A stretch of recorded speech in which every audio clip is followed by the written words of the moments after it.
Chapter 125. Although they were still some distance away from the gates, they could clearly hear the ruckus outside. Lady Shu seemed to have said something that attracted the attention of the surrounding crowd, creating a ruckus outside. Han Yunshi heard it, so did Grand Concubine Yi and Murong Wanru.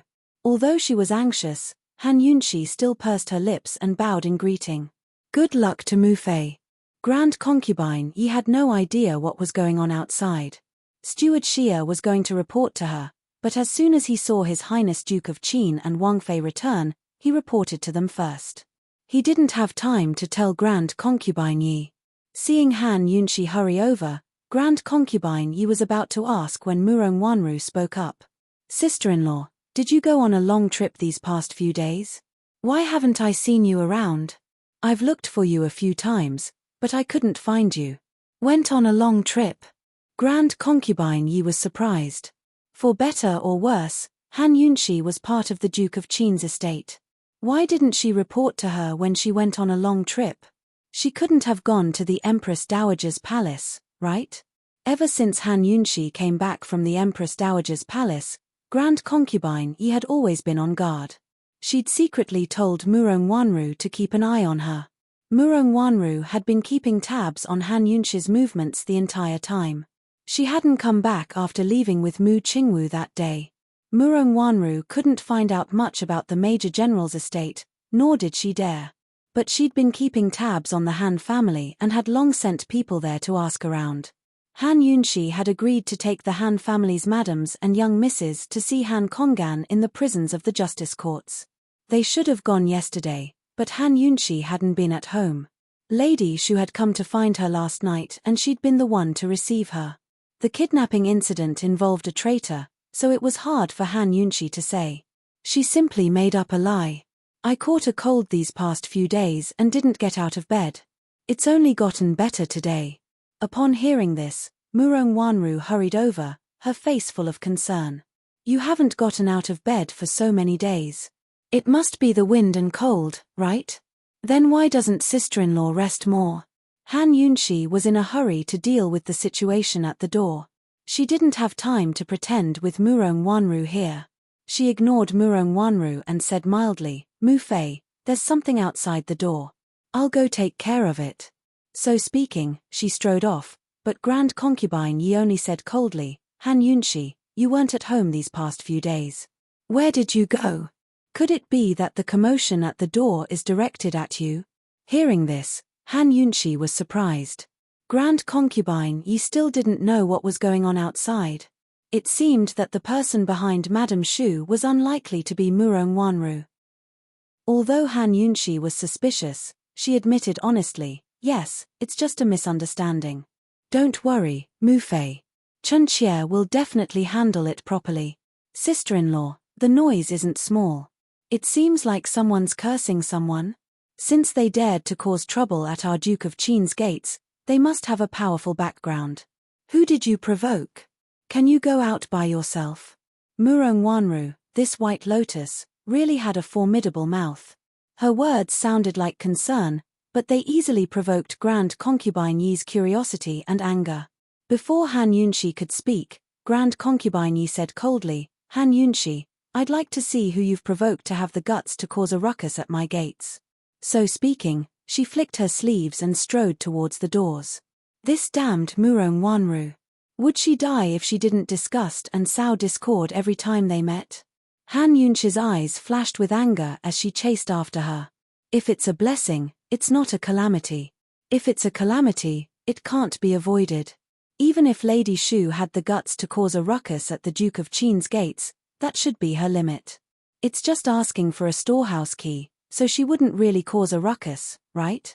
In any case, she wanted to see her and fulfill her promise of 10 days ago. She could just go out and bring the Han family to see Han Kongan right away. But by the time Han Yunshi reached the gates and heard the voices outside, she realized she'd underestimated the severity of the situation. Lady Shu hadn't come alone, but had brought with her a bunch of loud, gossipy old women. They were all shouting at the gates. Everyone, tell us, what kind of good intentions does a married daughter have to come back and interfere with her family's affairs? Our Han family's storehouse key is the symbol of the head of house. Our Han family's young masters are all there, so why should Han Yunshi hog the key? What's she saying? My old master gave her the storehouse key for safekeeping until one of the young masters is chosen as the head of house? Everyone, think about it. Is that possible? Can you believe it? Han Yunshi isn't even the mother of the Han family. Has my old master gone senile? As I see it, my old master isn't senile, but had no other choice. Otherwise, why would he give such an important thing to a married daughter?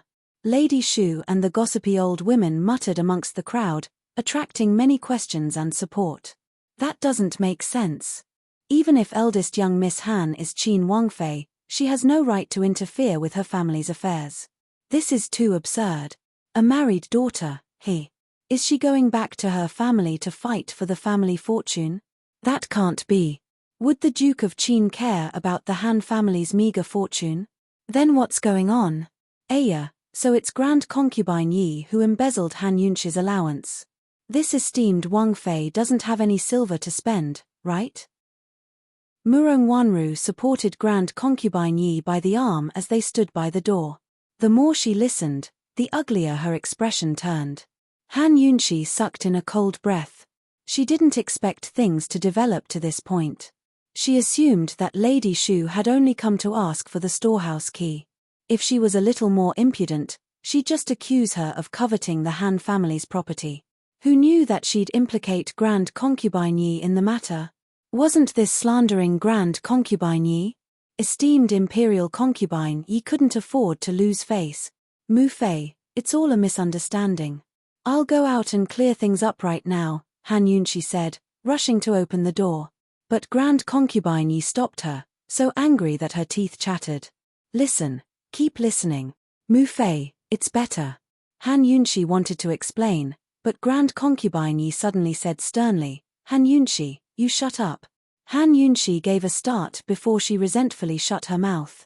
Things had already gotten to this point, so she could only continue. But more outrageous words came from outside the door. Although the Duke of Qin's estate is rich and overbearing and doesn't care for the Han family's fart property, the Han family's storehouse has rare medicinal ingredients. What they want isn't silver, but medicinal ingredient. These days, you can't buy good ingredients even if you have silver. That's possible. I heard that esteemed Wang Fei went to the Han family's storehouse that day. Who knows what treasures she took away? TSK, what right does a married daughter have to enter her maternal family's storehouse? The Duke of Qin's estate is going too far. I think someone from the Duke of Qin's estate must have bribed the justice courts. Otherwise, old Master Han wouldn't be so muddle-headed.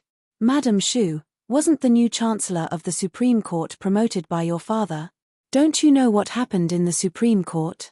Lady Shu immediately choked with sobs.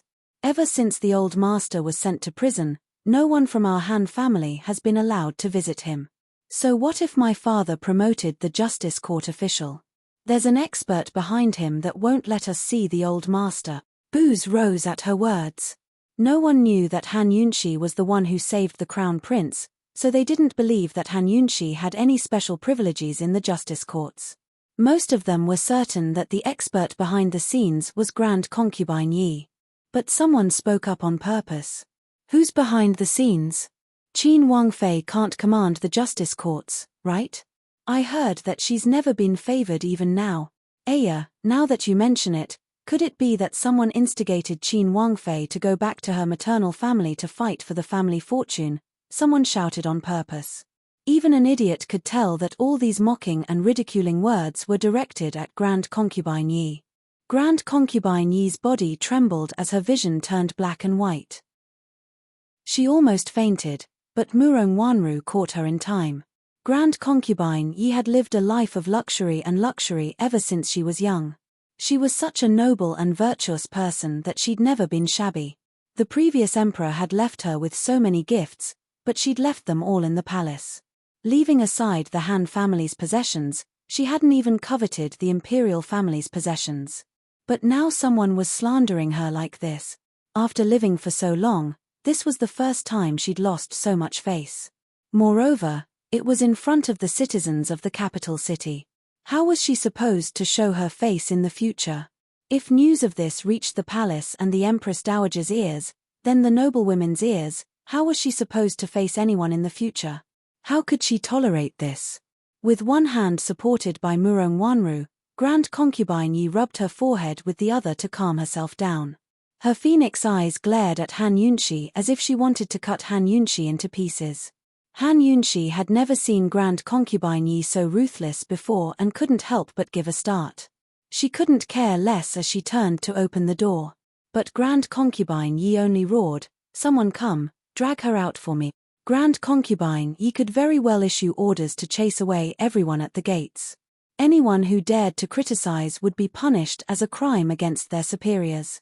But if she did that, her reputation would be ruined. Heaven knows what kind of rumors would spread next. Since the target was Han Yunshi and the group of shrews wanted the storehouse key, of course she had to hand over Han Yunshi and the key. The doors slowly opened and the noisy crowd outside quieted down. It had to be said that there were truly a lot of onlookers. 3 circles inside and 3 circles outside weren't enough to describe it. Lady Shu and a few old matrons stood in the middle of the crowd, not facing the Duke of Qin's gates, but the common people. It was obvious that they were inciting the crowd to cause trouble. Still, in a society ruled by imperial power was enough of a deterrent. As soon as the doors opened, everyone fell silent. Lady Shu and the old matrons quickly turned around as well. Mu Liuyu had been hiding in the crowd to watch the show. As soon as she saw Han Yunshi emerge, her lips curved into a cold, disdainful smile. As the date of the bet drew closer, of course she was concerned about the progress of the case. Unfortunately, she couldn't get any news from her father or big brother. However, she'd learned from Murong Wanru that Han Yunshi hadn't been home recently. As it turned out, she'd been too busy with the case. There were only 3 days left until the appointed time, so of course she had to find a way to delay Han Yunshi's investigation. It was only 3 days. She'd wait until Han Yunshi's notoriety reached its peak and everyone was cursing her. Then she'd add a layer of frost to the snow and have her take off her outer robes to run around the streets. She'd definitely attract more onlookers. This time, Han Yunshi was dead for sure. Seeing Han Yunshi emerge, Lady Shu was surprised. She'd been waiting this entire time to see Han Yunshi, but who knew that Han Yunshi still hadn't shown up even after 10 days had passed? Of course she'd planned to spread the news all over the city and ruin Han Yunshi's reputation. Then she'd be unable to sit still. But Han Ruoshua had helped her thread the needle and hooked up with Mu Liuyu and Murong Wanru to give her this idea. She even promised that if she wanted to get the storehouse key immediately, she'd have to make a scene at the gates. Moreover, she'd have to splash dirty water on Grand Concubine Yi to be more effective. Lady Shu didn't dare to do such a thing, but Murong Wanru and Mu Liuyu both swore to keep her safe. Grand Concubine Yi, I've long heard that you're a fair and just person who's received praise from the late emperor. Today, you have to uphold justice for Lady Shu. Grand Concubine Yi didn't send Lady Shu flying as soon as she stepped out of the door. Instead, she held back her anger and asked Lady Shu why she was crying out for injustice. This was the result she wanted.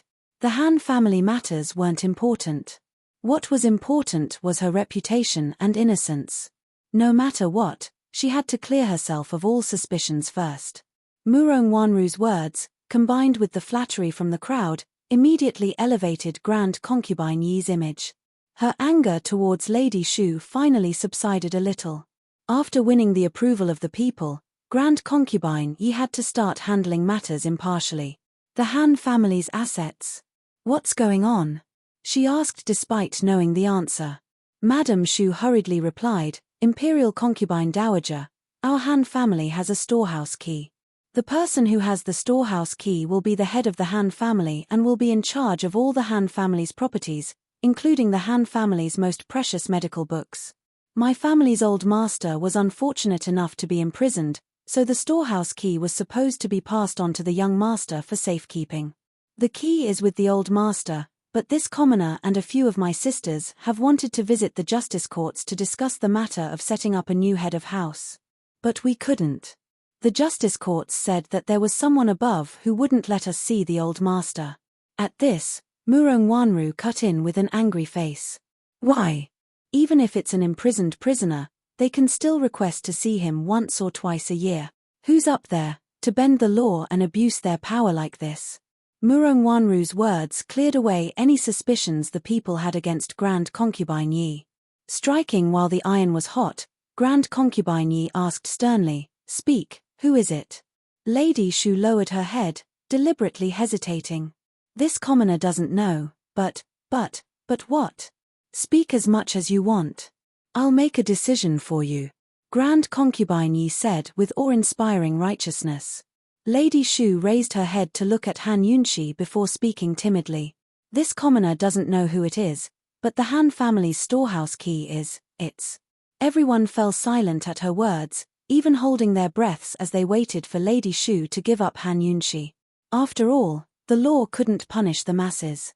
With the Duke of Qin's gates shut, everyone gathered together and dared to talk without restraint. But now that Grand Concubine Yi and Qin Wangfei were standing by the gates, no one dared to gossip. It would take some courage to identify her in front of Qin Wangfei's face.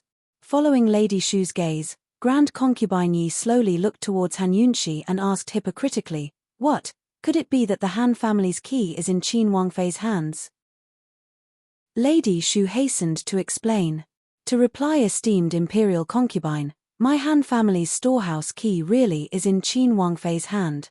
This commoner asked for the key again and again, but Qin Wangfei wouldn't give it to me.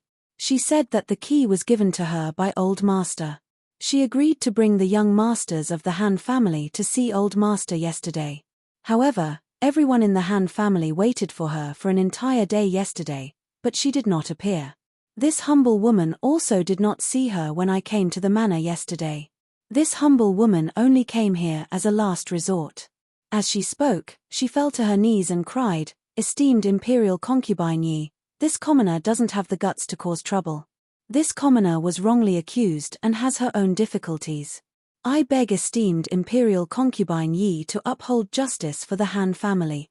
This commoner just wants to see my old master, that's all." Grand Concubine Yi raised a hand to silence Lady Shu before turning cold eyes towards Han Yunshi. "Han Yunshi, is everything Lady Shu said true?" "It's true. Not a single word false," Han Yunshi admitted openly. Everyone sucked in a cold breath at her words. They never expected her to admit it so easily. Han Yunshi's mouth twitched. Everything Lady Shu said was the truth, so how could she lie? "Lady Shu, this Wang Fei caught a cold these past few days and has been bedridden. I was late by a day, but you don't trust this Wang Fei that much?" Han Yunshi retorted. Now that these people were done with their drama, it was her turn to speak, right? Lady Shu was quick to defend herself, but Han Yunshi beat her to it. She said scornfully, "Isn't it just a day late? This Wang Fei didn't say I wouldn't take you. Lady Shu, did you have to make a scene at the gates? Don't think that Mu Fei and I didn't hear everything you said just then. I'm telling you, we heard everything loud and clear." These words, incredible. Han Yunshi's words betrayed Grand Concubine Yi. So she'd heard everything just then?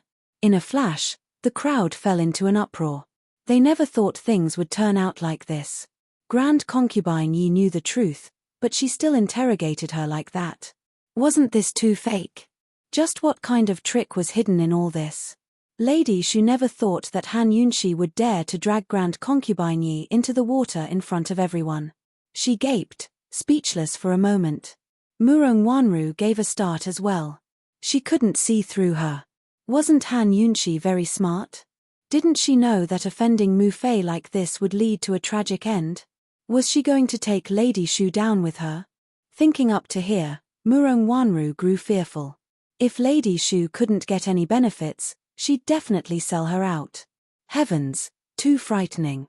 Amidst the uproar, Grand Concubine Yi's expression was as frightening as it could be. Her sinister gaze seemed ready to swallow Han Yunshi whole.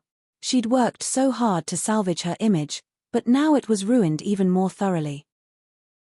While the crowd was still in disbelief, Han Yunshi raised her voice again.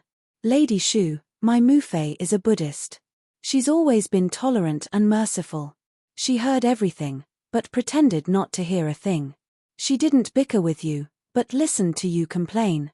However, I won't let this matter rest. Some people's words wouldn't be listened to, but others could turn things around with a single sentence. Han Yunxi's words miraculously changed the entire situation. In an instant, she'd whitewashed Grand Concubine Yi's name and flattered her in passing. Grand Concubine Yi composed herself, her mind a little blank. But at last, she exhaled in relief. Thank goodness Han Yunxi's words had left her a way out. Otherwise, she wouldn't know how to smooth things over today. Lady Shu was scared witless. She never thought that Han Yunxi would be so formidable. She retreated in order to advance, using this method to rope in Grand Concubine Yi. Murong Wanru realized Han Yunxi's intentions in hindsight as well. She asked curiously, "Sister-in-law, didn't they say that the higher-ups wouldn't let the Han family visit the prisons? How could you take them to the justice courts to see divine Dr. Han? How did you get them?" Right now, Murong Wanru's expression was so innocent, but she'd grasped the crux of the matter. Her words were so pleasant to the ears, but even an idiot could tell that she was questioning Han Yunxi. Han Yunxi was the higher-ups. How was Han Yunxi supposed to reply? She really had ordered the justice courts to forbid the Han family from visiting the prisons, but that was because of Han Konggan's instructions. She didn't know what kind of child Han Yuni was, so she didn't want the Han family to know of Han Konggan's choice too early. But after she understood Han Yuni, she wasn't afraid of the Han family visiting him, because she and Han Konggan both favored Han Yuni. However, no one would believe her when she said this reason. Han Yunxi didn't even think before she said, "Indeed, it was this Wang Fei who forbade the Han family from visiting the prisons. But this wasn't my idea, but my father's." She couldn't explain it clearly, so she simply pushed everything to Han Konggan. Since Han Konggan wanted her to support Han Yuni and revive the Han family, he would definitely stand on her side. Han Yunxi was quite confident in her answers to such a crucial question. But who knew that as soon as she finished speaking, Madame Shu anxiously asked, "Why? Why did old master do this? Esteemed Wang Fei, you're a married daughter. You shouldn't interfere in the Han family's affairs, right?" Although Madame Shu spoke tactfully, her tone was full of suspicion. Han Yunxi didn't mind and answered truthfully, because father committed a serious crime and let the Han family's ancestors down. He didn't have the face to face the entire Han family. That day when I went to visit him, he was worried that the Han family's young master was either mediocre, ignorant, and incompetent, or too young to be the head of the household. So he handed the storehouse key to me for temporary safekeeping until there's a candidate for the head of the household. After she finished speaking, Madame Shu laughed. Chapter 127. Esteemed Wang Fei, the old master would never do such a thing. How could that be possible? Ask everyone, which family would allow a married daughter to return to her maternal family to take care of matters? Lady Shu laughed coldly as she retorted Han Yunxi. The crowd began to discuss the matter as well. Lady Shu looked towards Grand Concubine Yi and asked, "Esteemed Imperial Concubine, do you believe such an excuse?" "Lady Shu, what do you mean? Are you doubting this Wang Fei?" Han Yunxi demanded angrily. Yes. Lady Shu threw caution to the wind. Now that things had gotten to this point, she had no choice but to throw caution to the wind. Otherwise, this farce would not only fail to achieve her goals, but also bolster Han Yunxi's reputation. No matter what, she not only had to get the storehouse key today, but see the old master as well. Once the truth was out, Han Yunxi's reputation would be ruined. Lady Shu not only answered Han Yunxi's question, but repeated it again. "Grand Concubine Yi, do you believe it?" In front of everyone, she was forcing Grand Concubine Yi to answer even if she didn't want to. After all, Grand Concubine Yi's status was special. Her reaction to such a question could cause 1,000 ripples. She didn't like Lady Shu at all. Han Yunxi had flattered her just then, but at a time like this, she was more willing to stand by Lady Shu's side. If Han Yunxi really interfered with her maternal family's affairs for no reason and coveted her family's property, then this crime was no small matter. It was a perfect excuse for the Duke of Qin to divorce her. Grand Concubine Yi looked at Han Yunshi, then at Lady Shu, feigning hesitation. She didn't answer for a long time while the crowd watched and waited. Grand Concubine Yi's hesitation was detrimental to Han Yunshi. It would only increase the crowd's suspicions. Murong Wanru was still standing by Grand Concubine Yi's side, looking as frail as ever, lovely and harmless. She took Grand Concubine Yi's arm and purposely lowered her voice. Mu Fei, I think this matter should end here. Forget it, it's the Han family's business, after all. We'll just have sister-in-law return the storehouse key. Although she lowered her voice, it was only a little. It was obvious that she wanted everyone around to hear her. It would have been better if she hadn't said anything. Now that she said it, Han Yunshi was even more suspicious. If she just let it go, wouldn't it mean that Han Yunshi was guilty and afraid? The originally quiet surroundings immediately began to whisper. Han Yunshi saw everything and sneered inwardly. Was Murong Wanru trying to go at her? Very well, she would beat him at his own game today. Before Grand Concubine Yi could speak, Han Yunshi spoke up. Mu Fei, it's no use even if you believe me. They've already made a ruckus at the gates. I promised her that I would take her to see my father, so let's go now. While you're at it, call the other members of the Han family as well. How could she casually walk into the filthy prisons of the imperial prisons? Official Ouyang welcomed them to the Supreme Court's office lobby and ordered the attendants to escort Han Kongan here. Grand Concubine Yi sat on the high seat of honor while official Ouyang sat on her left. Han Yunshi and Murong Wanru sat on her right, while Madame Shu stood by herself. Before Han Kongan was brought in, the Han family had already heard the news and hurried over. Eldest young Master Han Yuchi, third Madam Li and second young Miss Han Ruoshue from the third branch, as well as 7th Madam and Han Yuni from the 7th branch. After making their greetings, Grand Concubine Yi didn't give them a seat, but everyone stood to one side.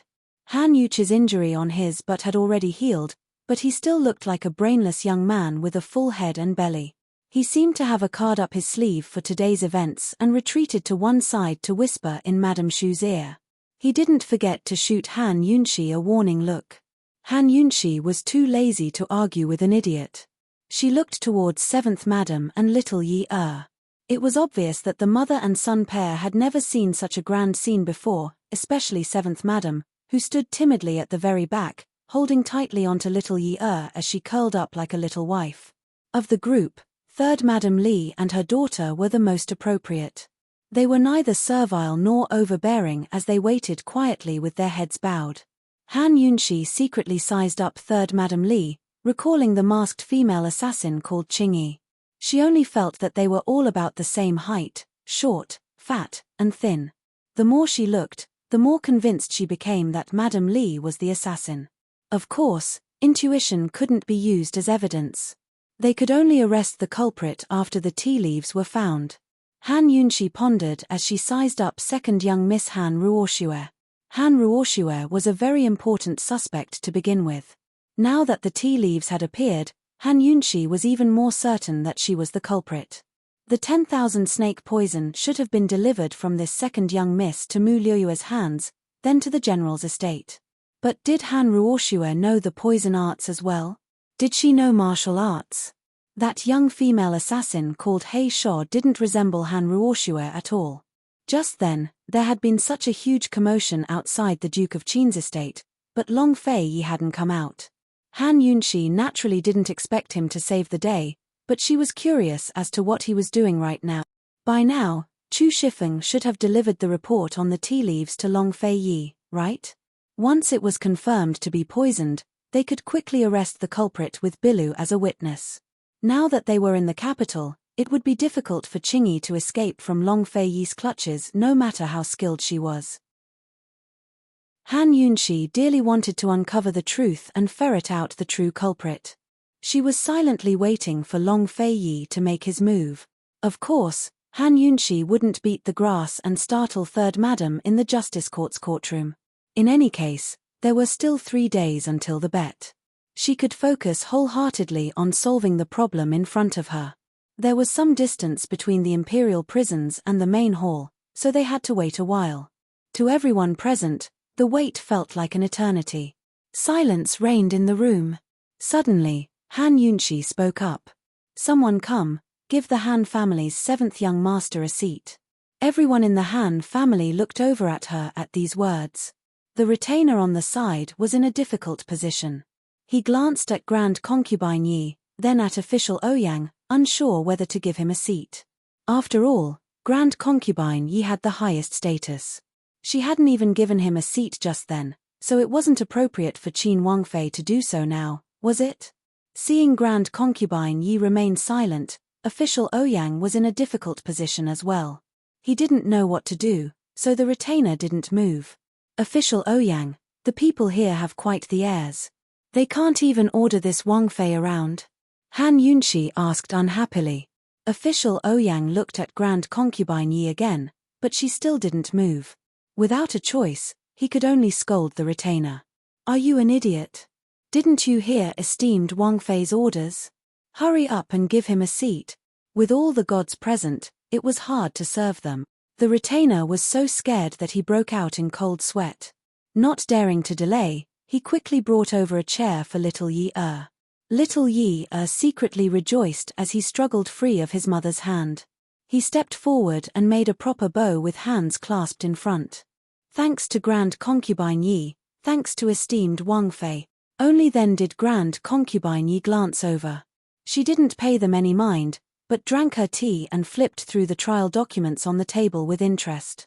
"Dispense with the formalities, sit." Han Yunshi's voice softened a few notches. Little Yi-er was good, he didn't lose face for her. Little Yi-er sat down openly. There were so many people in the Han family, but he was the only one sitting. Moreover, he was a concubine-born junior. In this world of strict hierarchy, this was a slap to everyone else's face. Han Yuchi immediately lowered his voice. "Mother, what does Han Yunshi mean by this? She's going too far. Didn't you say that Grand Concubine Yi was on our side?" Lady Shu was angry as well, shooting looks at Murong Wanru. When Murong Wanru glared back, Lady Shu looked over again, exchanging flirtatious glances. If this went on, someone would definitely pick up on the clues. Murong Wanru was extremely displeased, but she couldn't reprimand her. She could only comply with Lady Shu's wishes. "Mufei, how can you let the child sit while the elders are all standing?" "As I see it, they should all be given a seat," Murong Wanru said. Only now did Grand Concubine Yi lazily lift her head to look over. She only swept her eyes over the Han family without a word. Grand Concubine Yi seemed to have come to the justice courts to uphold justice for the Han family, but she was actually here for Han Yunshi. She didn't put the Han family in her eyes at all.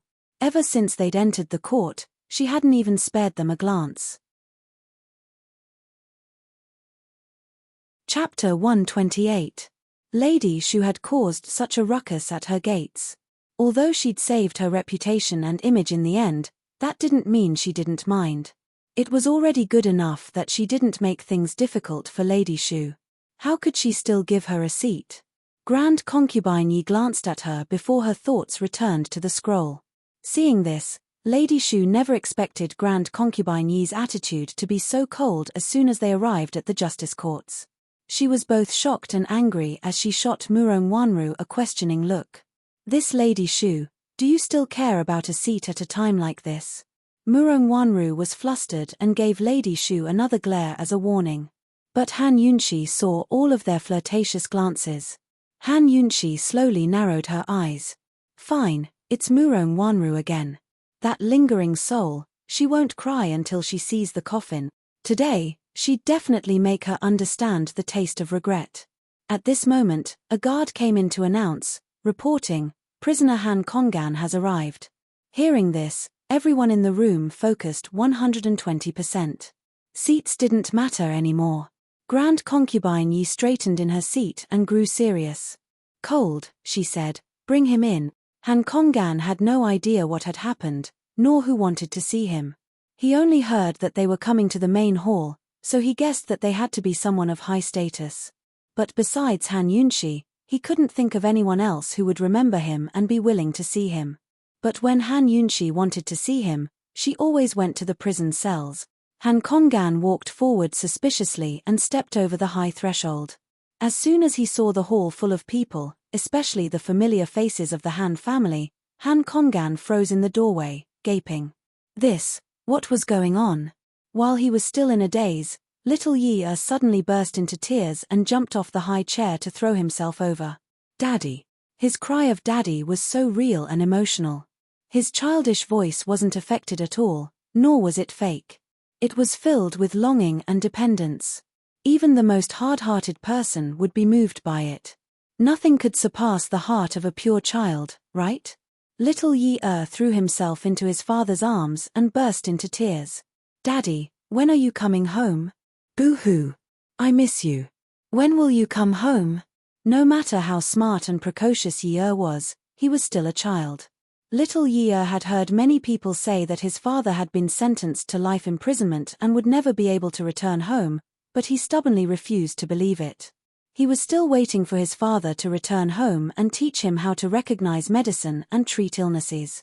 Han Konggan's prison clothes were ragged, his long hair was messy, and he was in a sorry state. He looked at his youngest son in his arms, and his sunken eyes couldn't help but redden. He opened his mouth, but he didn't know how to answer his son's question. Han Yunchi saw this scene. For the first time, she, who had always been clear about love and hate, felt guilty towards Han Konggan. No, to be exact, this guilt was for Yi.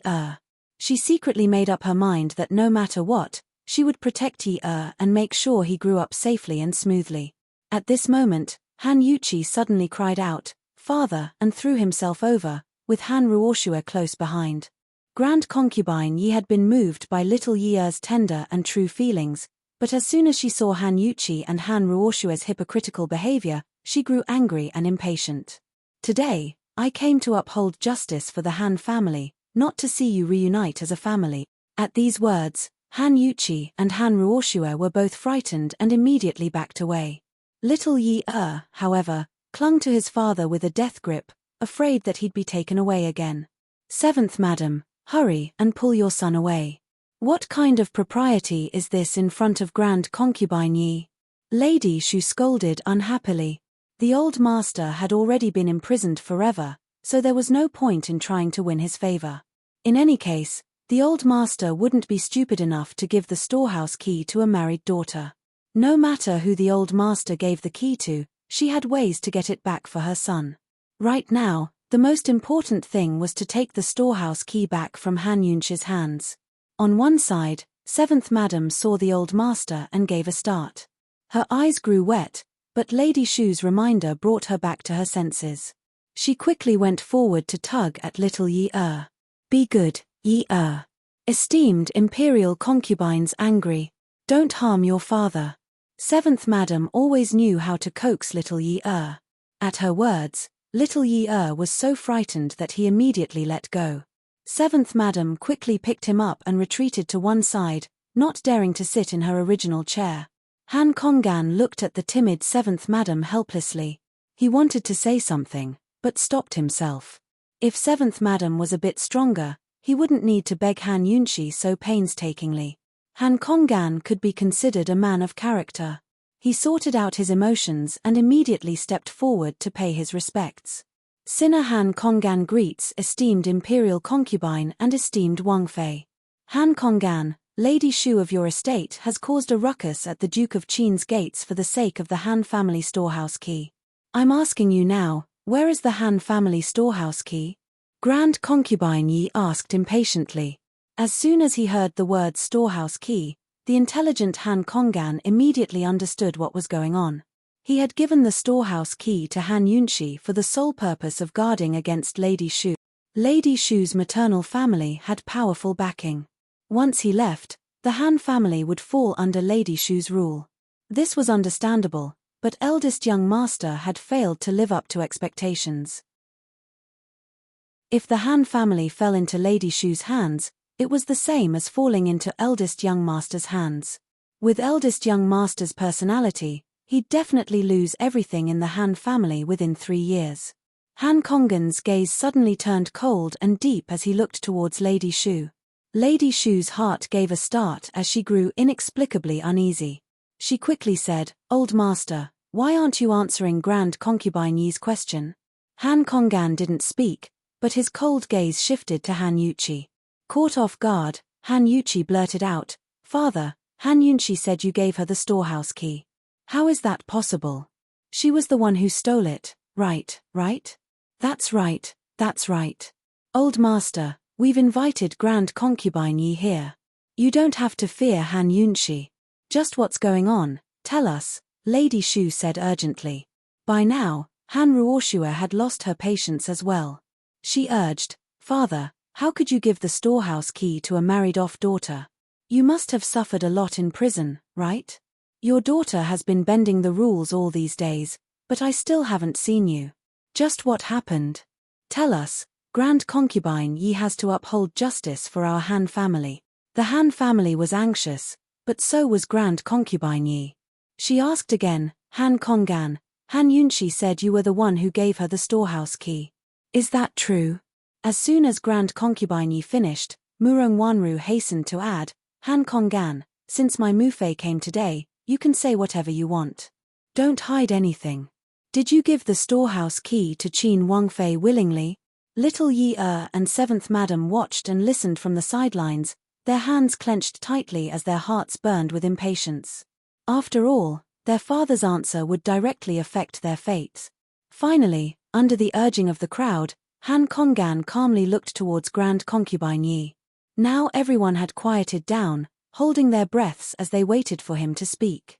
Just how would he answer? Lady Shu couldn't help but press a hand to her chest, her heart thumping in excitement.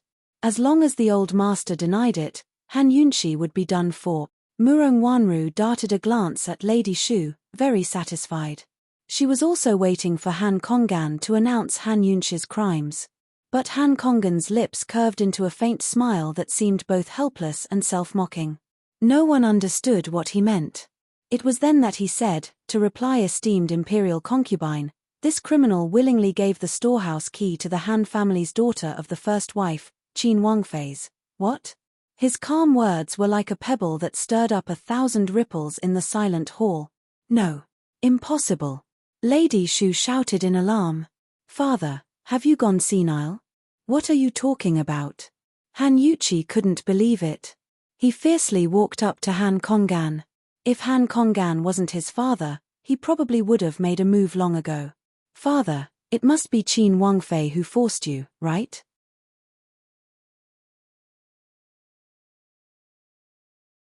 Chapter 129. Han Kongan glared angrily at Han Yuchi before continuing to speak to Grand Concubine Yi. "Eldest young master is ignorant and incompetent, a hedonistic wastrel. The other young masters are slow-witted and ran away from the Han family in times of crisis. Seventh young master is naturally intelligent, but is still young. There's no one in the Han family who can inherit the position of head of house, so this guilty official has decided to give the key to Qin Wangfei, the only married woman of the Han family, for safekeeping. Father, there's still me. I don't want to marry, I just want to learn the Han family's medical skills." Han Ruoshua was so anxious that she was about to cry. She had the best natural talents, so why hadn't her father ever considered her? As soon as Han Yuchi heard his father curse him, he was about to lose his temper again, but Lady Shu pinched him to stop him. "Old master, how can you speak of Yuchi like that? He's your eldest son. He's still young and playful, but he'll be sensible in a few more years. Moreover, even if you don't choose a head of house now, you should at least give the key to me for safekeeping. I'm your wife. But Han Kongan cleverly followed along with their words. Of course, he still looked at Grand Concubine Yi and reported, "Grand Concubine Yi, you've seen the Han family's situation as well. It's precisely because of this that this guilty official came up with this plan. I want to test the children for a few more years, but giving the key to Qin Wangfei is the fairest choice." Hearing this, Han Yunchi was amused. Han Kongan really was an old fox. He wasn't dead set on his words, but left no retort. But the silent Grand Concubine Yi suddenly broke into a cold laugh. "Han Kongan, think it over carefully. Are you sure you're speaking the truth? If Qin Wangfei is forcing you, Then speak up. Since I'm here today, I'll definitely uphold justice for you. As for the Han family's future development, I'll keep that in mind as well. At these words, Han Yunxi's heart lurched. Grand Concubine Yi's words were a bit too blunt. Grand Concubine Yi gave her a meaningful look, before sweeping her cold eyes over the Han family members. Then she continued, of course, if Qin Wangfei didn't force you and you did all of this willingly, I wouldn't interfere. However, this consort must remind you that your Han family has been crying injustice everywhere, slandering Qin Wangfei for coveting the Han family's assets and interfering in the Han family's affairs. You've caused a storm in the city, so even if Qin Wangfei doesn't bother with you, this consort will definitely not let you off easily. By the time Grand Concubine Yi finished speaking, the entire hall had grown so quiet that you could hear a pin drop. She seemed to be very satisfied with this silence. She calmly drank a cup of tea and continued, of course, if this consort finds out that you're lying today, this consort won't let you off. As soon as he finished speaking, he put down the teacup with a loud clang, which woke everyone up. Grand Concubine Yi's words were both a sign of goodwill and a warning. Leaving aside the Han family members, even Han Yunxi trembled with fear at her word. If Han Konggan admitted that he'd been forced to give the storehouse key to Han Yunxi, then Grand Concubine Yi would remember the Han family's future prospects in her heart. She'd do her best to revive the Han family. The warning couldn't be more obvious. If Han Konggan admitted that he hadn't been forced, then Lady Shu, who'd caused a ruckus at the Duke of Qin's gates and framed Qin Wangfei, would be finished. Most of the people present were smart enough to understand Grand Concubine Yi's intentions, especially Han Konggan. He knew that since Grand Concubine Yi was here today, she'd uncover Han Yunxi's weakness no matter what the truth was. Grand Concubine Yi wanted him to admit that he'd been forced and slander Han Yunxi. How should he choose? That's right, how would Han Konggan choose? Everyone looked towards Han Konggan. Lady Shu's face was ashen with fright. She was the one who'd caused a ruckus at the Duke of Qin's gates and caused a storm in the city. Once the old master chose Han Yunxi, then she'd be finished. Completely and utterly finish. Thinking up to here, Lady Shu's hands began to tremble uncontrollably. No one spoke, but she was the first to speak up. Old master, you have to think clearly before you answer. At the same time, Han Yunxi was looking at Han Konggan with a grave gaze. It had to be said that she wasn't confident. Her agreement with Han Konggan was a gentleman's verbal agreement without any proof. As soon as Han Konggan slandered her, she'd never be able to clear her name even if she jumped into the Yellow River. Actually, Han Konggan wasn't choosing her or Lady Shu right now, but her or Grand Concubine Yi. Grand Concubine Yi had already spoken so plainly. She'd put the Han family's future development in her heart. Wasn't everything Han Konggan had done for the sake of the Han family's future? It was better to place the Han family's future in the hands of the powerful and resourceful Grand Concubine Yi rather than a powerless Qin Wangfei like her. At this time, Han Konggan could bite her back in order to curry favor with Grand Concubine Yi. What to do? Han Konggan, were you forced to do this, or did you do it willingly? This is the last time I'll ask you, Grand Concubine Yi reminded him loftily as she issued the final warrant for Han Konggan's arrest. Old master, you have to think clearly. Lady Shu was on the verge of tears. Heaven knows how scared she was. Han Yunxi, who considered everyone beneath him and didn't know the depths of heaven and earth, grew nervous as well. Once his mother was punished, he'd be finished as well.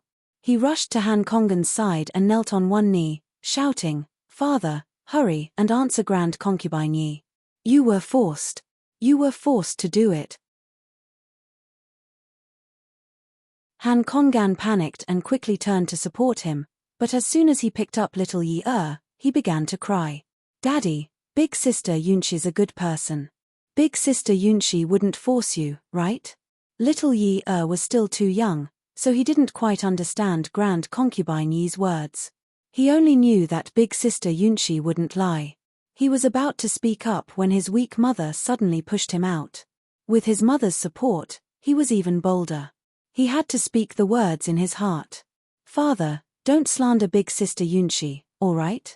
Big brother bullied me. It was Big Sister Yunxi who saved me. She even sent people to protect me and mother. Father, don't. Little Yi Er's words angered Grand Concubine Yi. She suddenly raged, someone come, drag this child out.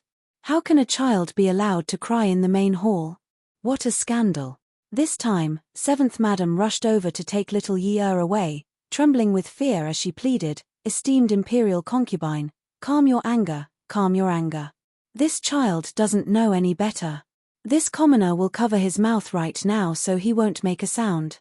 This commoner promises that he won't make a fuss again.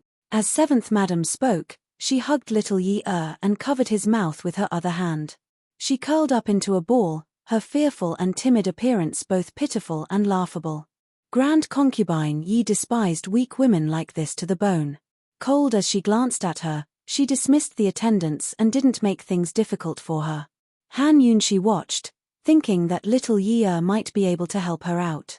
After all, Han Kongan doted on and favored this son the most. But now, looking at 7th Concubine's pitiful appearance, she was truly in complete despair. But no one expected 7th Madam to speak up after little Yi Er shut up. Old Master, Yi Er and I both believe that you weren't forced. This choked voice was very, very soft. It sounded very timid and weak, but for some reason, it exuded an unusually firm strength. It was very inconceivable. It felt like what 7th Concubine had said, but it also didn't seem like it. Han Yunshi looked over in astonishment. Based on her understanding of 7th Madam, she couldn't believe that she'd say such things under these circumstances. Everyone else looked over in shock as well. They all said that the words of the lowly carried little weight, but 7th Madam's words made them all uneasy. Even Grand Concubine Yi grew restless and said coldly, enough. Han Kongan, answer this concubine's question immediately. Yes. Han Kongan's gaze shifted from 7th Madam and her son to Grand Concubine Yi. He took a deep breath and stopped hesitating. To reply, esteemed imperial concubine, this commoner is.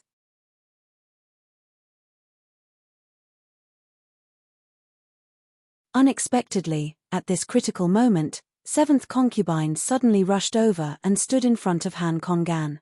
Bam! With a loud bang, Han Yuqi's fist landed squarely on the back of 7th Madam's head. 7th Madam only felt her entire brain shake violently. Her vision turned black, and she fainted on Han Chong'an's body. Seeing this, the irritable Han Yuqi finally calmed down and realized he'd caused trouble. Unfilial son. Han Kongan raged as he hugged 7th Concubine, his hair standing on end in anger as his entire body trembled. Little Yi Er was scared witless. After giving a start, he threw himself over and bawled, "Mother, mother!" Han Yunshi arrived just in time to viciously grab Han Yuqi's hand and fling him to one side, her rage soaring to the skies. Someone come, tie up Han Yuqi for this Wang Fei. Seeing Qin Wang Fei so angry, how could the bailiffs from the justice courts delay? How could they still bother with Grand Concubine Yi? 2 bailiffs immediately came forward to seize Han Yuqi, who was scared witless and forgot to resist. Very soon, he was tied up. Han Yunshi anxiously examined 7th Concubine's injuries, only to see that she'd already lost consciousness. The entire back of her head was swollen. Han Yunshi was a doctor of poisons, so she wasn't familiar with these kinds of injuries. Meanwhile, Han Kongan was scared witless as well. He'd forgotten that he was a doctor, a divine doctor at that. Looking at the unconscious 7th Concubine, his face filled with heartache and fear. For a moment, he didn't know what to do. Someone come, quick, take 7th Concubine away and find a doctor, quickly, Han Yunshi shouted. A few servants rushed over to help carry 7th Concubine out. Little Yi Er was crying and shouting as he chased after them. Han Yunshi dearly wanted to follow, but the matters in the main hall weren't over yet. Madame Shu and her son, if she didn't teach them a lesson today, she wouldn't be Han anymore. Everything happened too suddenly. Lady Shu watched with trepidation until 7th Concubine was taken out and Han Yuqi was tied up and forced to kneel on the ground. Only then did she recover her wits. She quickly fell to her knees and begged, "Esteemed imperial concubine, have mercy, have mercy. Yuqi is only young and ignorant. His personality is rash, But he definitely doesn't have the heart to do evil. Just let him go this time. Grand concubine Yi had yet to recover from Han Kongan's choice before being frightened by Han Yuchi's actions. Right now, her face was ashen white as she looked at the people in the main hall, her breathing ragged.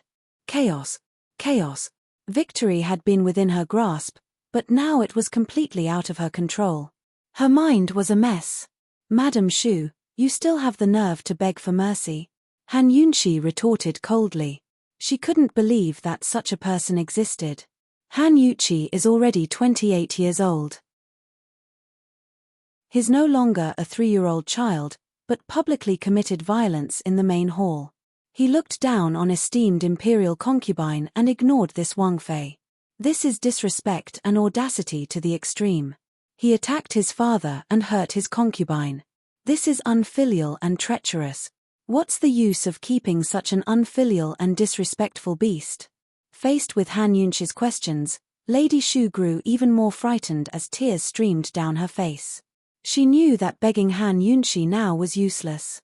Seeing that Grand Concubine Yi didn't react, she immediately looked towards Murong Wanru for help.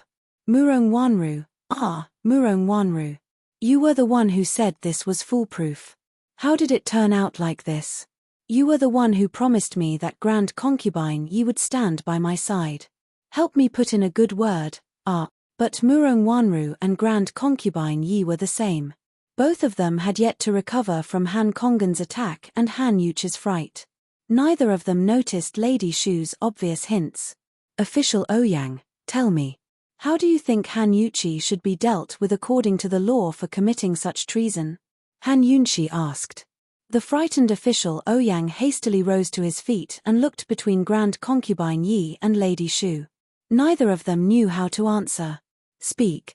Han Yunshi said angrily, her tone fierce. Official Ouyang was given a fright. How could he delay? He hastily replied. Committing a public assault in court, according to the law, should be sentenced to 3 years in prison. No. Han Yuchi suddenly roared like a wild beast, struggling like a madman. Fortunately, the Yamen runners held him firmly in place. His roar made the dazed Grand Concubine Yi back away. She'd never faced such a frightening scene before and was truly frightened. She didn't care who Han Yuchi was, but cried out, "Someone come. Hurry. Hurry and drag him out. Lock him up in the prisons." Too frightening, too disrespectful of the laws. As soon as esteemed imperial concubine spoke, the Yamen runners began to drag him out, but Lady Shu threw herself at them to stop them. Esteemed imperial concubine, have mercy, have mercy. Esteemed imperial concubine, I'm begging you. Lady Shu, what right do you have to beg esteemed imperial concubine? Han Yunshi cut her off harshly. Lady Shu gave a start, but didn't dare to answer Han Yunshi. She only kept pleading with Grand Concubine Yi. Esteemed imperial concubine, have mercy, have mercy. Yuchi, his only. But Han Yunshi cut her off again. Lady Shu, you slandered this Wang Fei, caused a ruckus at the Duke of Qin's estate, and ruined its reputation. Do you know your crimes? This Lady Shu, if she didn't remind her, she'd really forget that she was a clay bodhisattva crossing a river. She couldn't even protect herself. At these words, the agitated Lady Shu suddenly calmed down.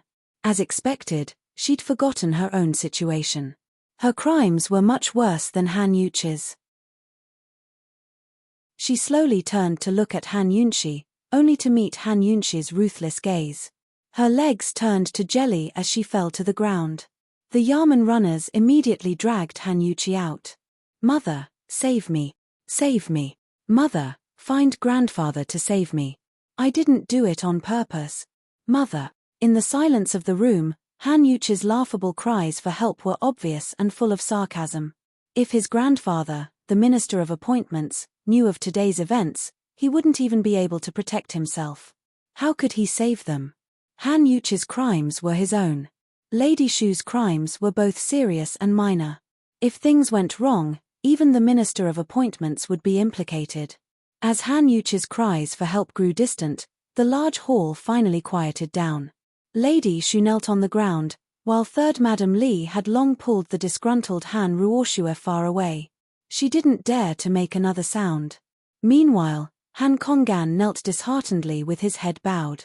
Everything had finally calmed down, but it was precisely this calm that heralded the arrival of an even bigger storm. Han Yunshi took a deep breath and returned to her seat by Grand Concubine Yi's side.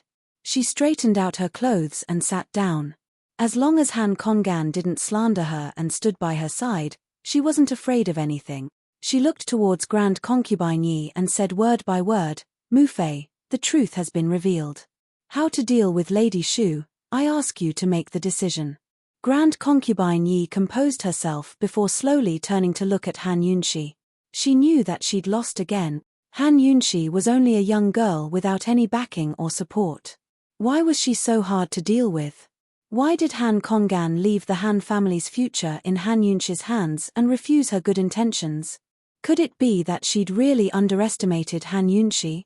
For the first time, Grand Concubine Yi's heart wavered. But before she could speak, Murong Wanru spoke up. "Mu Fei, I think this was all a misunderstanding. That's why things turned out like this." Even if Lady Shu hadn't reminded her, Murong Wanru would have spoken up by now. To put it bluntly, she'd planned all of this from the start.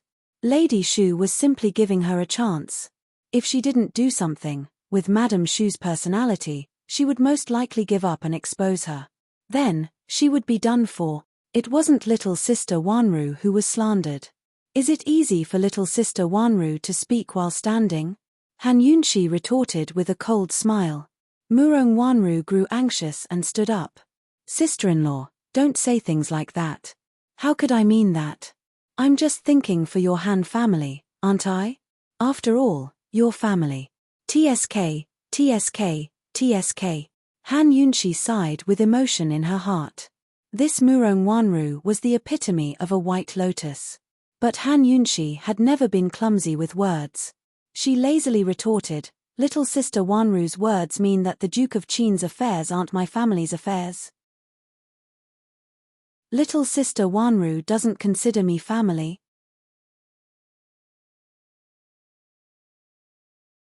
Chapter 131. Sister-in-law, that's not what I meant. The Han family is your maternal family, Murong Wanru was about to explain, but Han Yunshi didn't give her a chance. "Little sister Wanru's right. The Han family is my maternal family, so these matters count as my family's affairs. But the Duke of Qin's estate is my husband's family.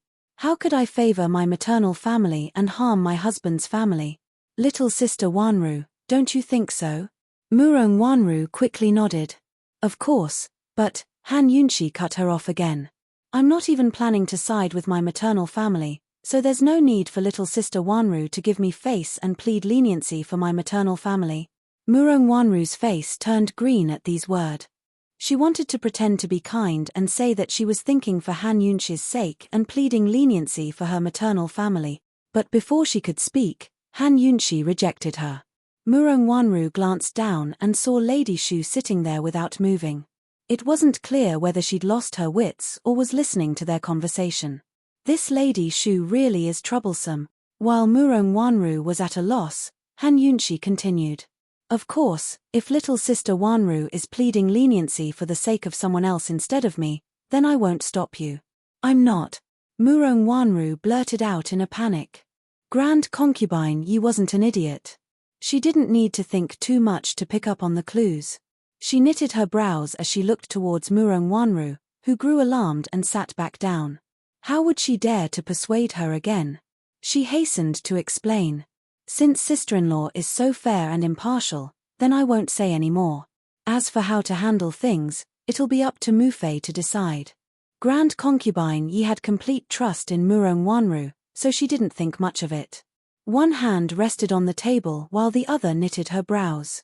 Unexpectedly, Madame Shu's eyes suddenly lit up. They were so bright that they seemed to be able to penetrate one's eyes and look into one's heart. At this moment, the person she was looking at was none other than Murong Wanru. Seeing this, the guilty Murong Wanru's heart skipped a beat as all the pores on her body stood on end. This Lady Shu, what did she mean? What was she trying to do? Han Yunshi witnessed the entire scene. Today, she was going to kill 3 birds with 1 stone. Not only was she going to prove to the entire capital that she had no intention of coveting the Han family's fortune, but she was also going to get rid of Madame Shu and her son for Yi. Of course, more importantly, she was going to uncover the true culprit who instigated Madame Shu to cause trouble. Murong Wanru, this time, you've finally fallen into my hands. Han Yunxi's lips curved into a crafty smile as she asked, Little sister Wanru, I can see that Mufei is vexed. Why don't you help Mufei think of a way to severely punish Lady Shu as a warning to others? Severely punish Madame Shu as a warning to others? Murong Wanru's inability to intercede for Madame Shu had already made her feel guilty enough. Now, Han Yunxi had actually thrown such a question at her. This was the rhythm of pushing her into the fire pit. Madame Shu's sharp gaze was as sharp as a knife. Murong Wanru didn't dare to look straight at her. She couldn't care less and hurriedly tried to persuade her. Sister-in-law, Mother is a Buddhist and forgives people wherever possible. I think this matter is ultimately your maternal family's matter, and it's also a misunderstanding. Why don't, Sister Wanru, didn't I say that you don't need to give me face? Han Yunxi kindly reminded her. Sister-in-law, I know that you're a fair person, and I also know that your heart is with our family. It's not good for you to beg for mercy on behalf of your maternal family. How about this, today's matter? Before Murong Wanru could finish speaking, Han Yunxi laughed. Sister Wanru, how can you face Mother when you're so partial to the Han family? It doesn't matter if Madame Shu slanders me, but how can she cause a ruckus in front of the Duke of Qin's gate? This has caused an uproar in the city. Those who don't know might think that something happened to Mother. As Han Yunxi spoke, she pretended to ponder. What did those rumors say before? Oh, that's right. They're all suspecting that someone bribed the justice courts and coveted the Han family's asset. How could I have the skills to bribe the justice courts? They're obviously suspecting Mother. They even said something about the Han family's storehouses. Those are truly rare items. At these words, Grand Concubine Yi, who'd been knitting her brows, immediately raised her head to shoot Han Yunxi a sharp look. Still, Han Yunxi wasn't afraid. Mufei, now that the truth is out, you don't have to give Chunqie face. Lady Shu's crimes are heinous, so she needs to be severely punished as a warning to others. Otherwise, who knows what kind of rumors will spread outside. Grand Concubine Yi had a belly full of fire for failing to catch Han Yunxi today. She was unreconciled, but she had to admit that Han Yunxi's words were very reasonable. She'd been pondering the same thing all this time. This matter had already caused an uproar in the city. How could she clean up the mess beautifully without leaving any evidence behind? She'd let Han Yunxi go because she had no choice. As for Madame Shu, even if Han Yunxi didn't say anything, Grand Concubine Yi wouldn't let her off easily. She was trying to figure out how to deal with this matter so she could save her own face and convince the people waiting by the justice courts. After all, those people were just like her in the past. They all believed that Han Yunxi wanted to seize the Han family's assets. If she didn't figure out how to deal with this matter and threw out the results of her interrogation, it'd be hard to convince outsiders even if the matter was over. Those who didn't know better might even think that she and the Duke of Qin's men had tortured the Han family members in the justice courts. After all, Grand Concubine Yi had been in charge for years. Although her heart was unreconciled, she still had to calm down and consider all aspects at a time like this. Grand Concubine Yi stared at Han Yunxi for a long time without replying. If she did, it'd be admitting her failure to Han Yunxi. She hated this feeling too much. She looked towards Official Ouyang and said, Official Ouyang, now that the truth has been revealed, how should Madame Shu be judged for slandering Qin Wangfei and insulting the Duke of Qin's reputation? In a flash, everyone looked towards Official Ouyang. Even Madame Shu stared at him without a word. Cold eyes. On one side, Han Ruoshue's palms were covered in sweat. At this point, she knew that things were set in stone and there was no turning back. Once they cleared things up outside, wouldn't Mu Liuyu be disappointed when she saw this? No, she had to think carefully about what to say later.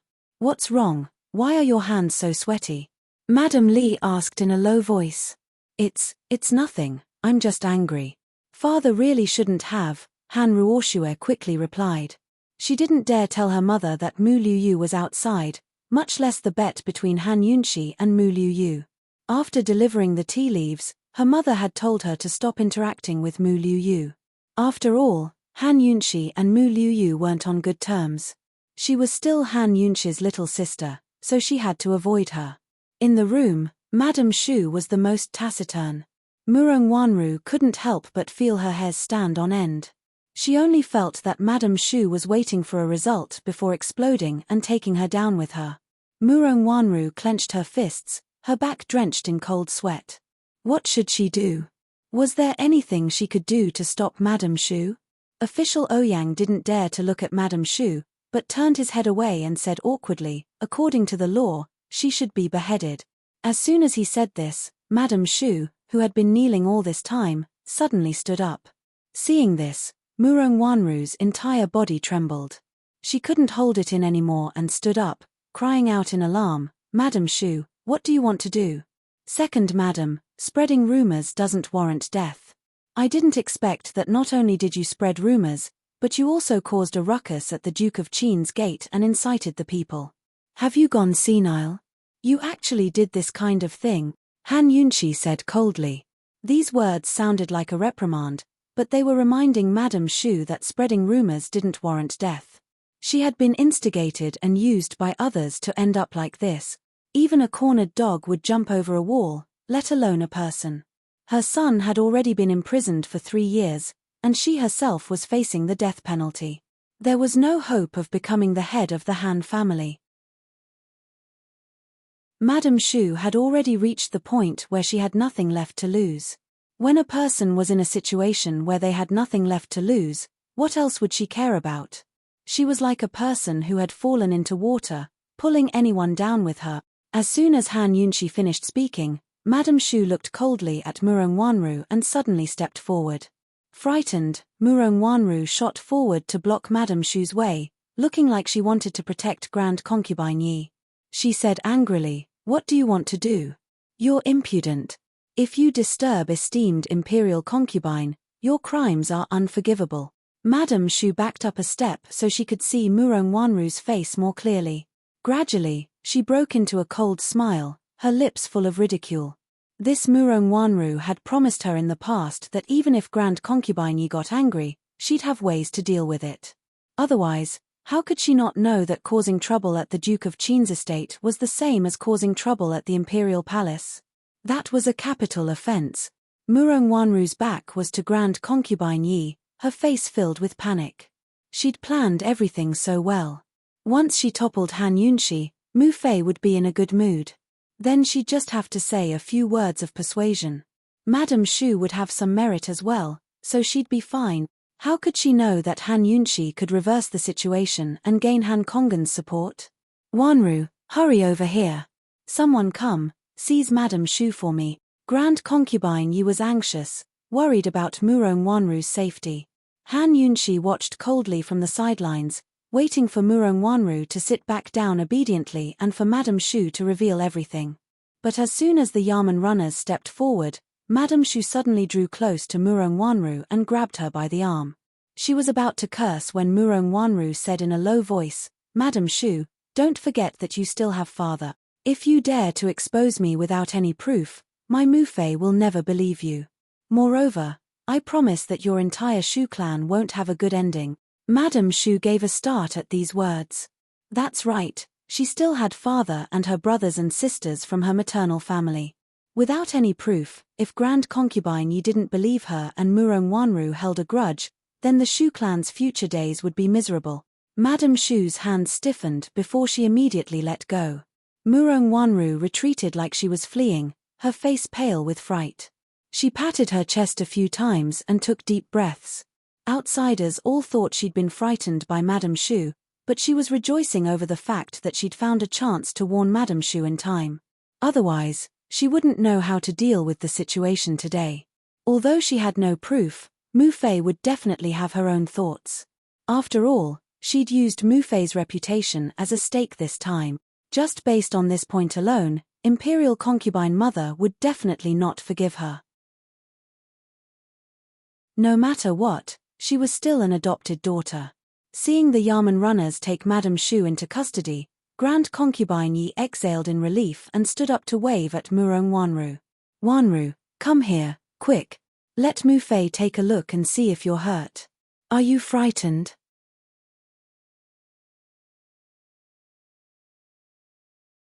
Chapter 132. Murong Wanru was already frightened to begin with. Now that she was exaggerating, it made her look even more real. Anyone who saw her would want to protect her. She hastily walked to Grand Concubine Yi's side with teary eyes. Mu Fei, I never thought she'd really. She was too impudent. She scared me to death. So speaking, she began to sob. Grand Concubine Yi examined her arm and saw that it was only a scratch mark. She relaxed and pulled her into her arms to sit by her side. It's fine now, it's fine. Don't be scared. Right now, Han Yunxi had no time to watch Murong Wanru's act. She knitted her brows at Lady Shu, only to see the woman's lifeless eyes filled with despair. What was going on? Lady Shu was clearly about to explode, so why did she suddenly wilt? Just what had happened just then? Murong Wanru must have done something, or else Lady Shu's personality wouldn't let it go so easily. Han Yunxi whipped her head towards Murong Wanru, only to see her like a frightened child as she nestled pitifully in Grand Concubine Yi's arms. It was obvious that Murong Wanru didn't care about Lady Shu at all. She leaned against Grand Concubine Yi's shoulder with her eyes shut. Han Yunxi's temper flared at the sight as she clenched her fists. She didn't know what Murong Wanru had done, but judging from Lady Shu's reaction, she must have been firmly grasped by Murong Wanru. Abominable. Lady Shu was done for. This time, Murong Wanru had escaped calamity once again. Han Yunxi wasn't satisfied, but she had no proof. If Lady Shu didn't testify, then she had no way to expose Murong Wanru. How stifling. This disgusting white lotus. She had to find a way to marry her off as soon as possible, or else she'd only have dreams if she stayed at home. Lady Shu's actions infuriated Grand Concubine Yi even more. She raged, someone come, take this slut away. She'll be beheaded after the new year. Official Ouyang's features were scrunched up in a knot, but he didn't dare dissuade Grand Concubine Yi in the face of her rage. He immediately ordered the men to take her away. Madame Shu didn't resist and didn't look at Murong Wanru and Han Yunxi again. Instead, she looked at Han Konggan, who was kneeling on the side and hadn't said a word. That gaze was as if it had been dipped in poison, filled with resentment and viciousness. That's right, the one she should really blame and hate wasn't anyone else, but Han Konggan. It was Han Konggan's choice that caused all of this. However, the sad thing was that Han Konggan did not look at her. He did not even know that she was looking at him with resentment. A day as husband and wife meant endless devotion for the rest of their lives. Han Konggan's heart was abnormally heavy, but he didn't regret it. Actually, even without little Yi and seventh madam, he would have chosen Han Yunxi all the same. He could tell that Grand Concubine Yi was trying to get on his good side because she wanted to deal with Han Yunxi. Once she got rid of Han Yunxi, the Han family would be useless. How could Grand Concubine Yi think highly of the Han family and support them? On the other hand, Han Yunxi was the one who could truly revive the Han family. Pure and untainted jade, Han Yunxi's medical skills were exquisite and her potential astonishing. He believed that as long as Han Yunxi's heart was with the Han family and she was willing to support the new head of house, the Han family would be able to regain a foothold in the medical community. Moreover, Han Yunxi's birth mother, Lady Tianxin, and Han Yunxi's mysterious birth father were both figures with great backgrounds in the medical community. If the Han family could use Han Yunxi to form connections in the future, it would be even more incredible. For the sake of the Han family's future, Han Konggan was willing to sacrifice everything. After Madame Shu left, Murong Wanru slowly rose from Grand Concubine Yi's arms and said in a low voice, Mu Fei, Wanru has lost face for you. What are you saying? You have the heart to protect Mu Fei, which means you're the bravest. Grand Concubine Yi was very serious. She wasn't blind, but perhaps she trusted Murong Wanru too much to see through her. Murong Wanru's face was modest as she said, Mu Fei, now that the truth has come to light, it's time to return sister-in-law's innocence. It's even more important to return Mufei's innocence. It's really unlucky to incur such infamy for no reason. TSK TSK TSK. Murong Wanru, that white lotus bitch, could still say such things now? Han Yunshi was truly angry as she mocked. What? Little sister Wanru isn't pleading for leniency for the Han family anymore. You know how to empathize with me and Mufei now? Sister-in-law, I was giving you face at first, but I never thought that Madame Shu would be so impudent. How could I still plead for leniency for her? Murong Wanru immediately retorted, her huff and puff. Those who didn't know better might really think she was disappointed in Madame Shu. Grand concubine Yi had been knitting her brows the entire time, so she didn't pay attention to Han Yunshi and Murong Wanru's conversation. Now that she did, she could tell that something was off. She blinked her eyes, as if pondering over something. Little sister Wanru, don't get so worked up. I was just asking casually. Aya, this Madame Shu really has guts. I don't know who gave her the gall to cause a ruckus in front of the Duke of Qin's estate. She should be regretting it now, right?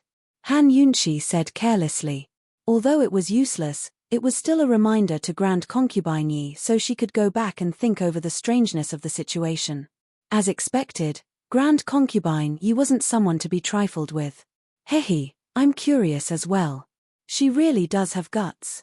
Hearing these words, Murong Wanru pursed her lips and inwardly rejoiced that she hadn't been exposed. She quickly changed the topic. Mufei, there are still commoners waiting outside. You have to give an explanation for this matter. Grand Concubine Yi had thought it over for a long time before coming to a conclusion. She looked towards Han Konggan and said coldly, Han Konggan, this matter arose because of your Han family. Since you've chosen Qin Wangfei, shouldn't you give those unruly commoners an explanation? Otherwise, Qin Wangfei wouldn't be able to handle the Han family storehouse key. Actually, Han Konggan wanted to do the same even without Grand Concubine Yi's request. He had long predicted that Han Yunshi accepting the storehouse key would cause a lot of misunderstandings and gossip. He wanted to find a chance to remind Han Yunshi, but now was also a good chance. He could use this chance to let Han Yunshi have the right to handle the storehouse key. That way, she wouldn't run into any trouble in the future when she interfered with the Han family affairs. Yes. This commoner obeys. Han Konggan was about to rise when third Madame Li pulled Han Ruoshua over. She called out plaintively, Old Master. Han Yunshi looked over and laughed in her heart. Li Mingmai, Li Mingmai. You're really good at holding back. You waited until now to speak up. Although you have a quiet and indifferent personality, it's still too late to speak up now. Instead, it'll seem more deliberate. Just wait. Your true face will be exposed very soon. Han Konggan looked over and sighed softly. Mingmai, this matter.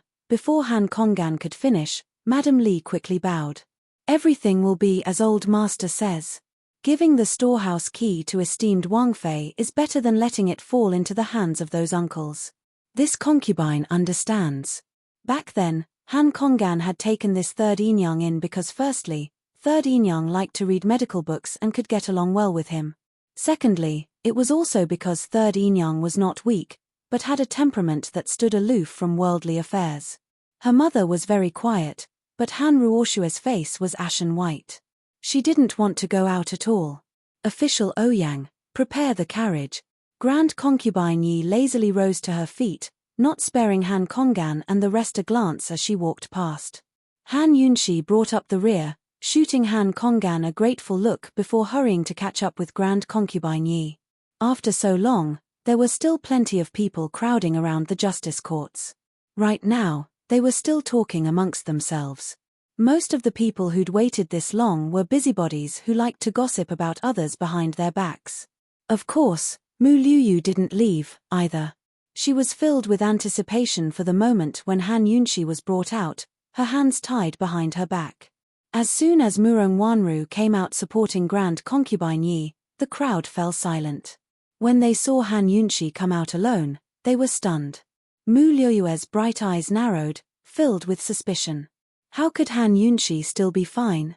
In a flash, the crowd was filled with suspicions. Judging from Qin Wangfei's appearance, it didn't seem like anything major had happened. What was the result? When third madam came out supporting Han Konggan, the crowd fell into an uproar. Mu Liuyu couldn't help but back up a step, knowing that something bad had happened. Where's Lady Shu? Why did Divine Dr. Han come out personally? Heavens, I thought I'd never see Divine Dr. Han again. Where's seventh madam? And that young master? Just what's going on? What's he trying to do? Hearing the uproar, Grand Concubine Yi couldn't make out what the crowd was talking about, but she could tell that they were all questioning her. Although she maintained a dignified expression, her heart was filled with irritation. These were a bunch of uneducated, vulgar, and unruly people. If not for the fear of affecting her reputation, she'd never stand here and be the object of their discussion. She had already given the order to convict all of them and lock them up in the prison. After all, she was Tianing country's most respected and only Grand Concubine. She was also the Mufei of the most respected Duke of Qin and the only imperial uncle's Mufei. How could it be easy for ordinary people to see her? Grand Concubine Yi didn't want to stay a moment longer. She shot an unhappy look at official Ouyang, who immediately stepped forward and raised a hand to silence the crowd. Ladies and gentlemen, after the trial, it's clear that Qin Wangfei coveted the Han family's assets and stole the storehouse key. It was all a fabrication and false accusation. Lady Shu spread rumors and maliciously slandered her innocence. She gathered a crowd to cause a ruckus at the Duke of Qin's estate, not only damaging Qin Wangfei's reputation, but Grand Concubine Yi's as well. According to Tianing's laws, she's already been sentenced to death and will be beheaded after the new year. When official Ouyang's words reached this point, the entire place suddenly quieted down. It was so quiet that everyone could hear the sound of their breathing clearly. Heavens! How could this be? Madame Shu actually framed Qin Wangfei and was sentenced to death. In a flash, the old women that Lady Shu had brought along with her, as well as those who'd supported her, all grew fearful. Their legs turned to jelly as they held their breaths, afraid that they'd be discovered and implicated. Of course, it was impossible to say that no one had any suspicions. But who dared to openly raise them now? Grand Concubine Yi looked at the silent crowd before shooting Han Konggan a cold look. Official Ouyang quickly gave Han Konggan a shove from the shadows. Han Konggan sucked in a deep breath before standing up and declaring loudly, "Ladies and gentlemen, this Han was the one who willingly gave the Han family storehouse key to Qin Wangfei and asked her to keep it safe for me. In the future, I'll help the elders of the clan elect a new head of house." Qin Wangfei's coveting of the Han family's assets is purely false. I hope that no one will presume to criticize my Han family's affairs today. I also warn those with ulterior motives not to sow discord between Qin Wangfei and my Han family.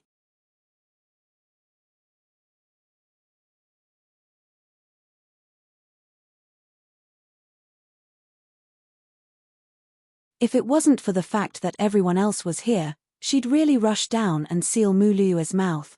This idiot. The suspect was right here, so what was she muttering about?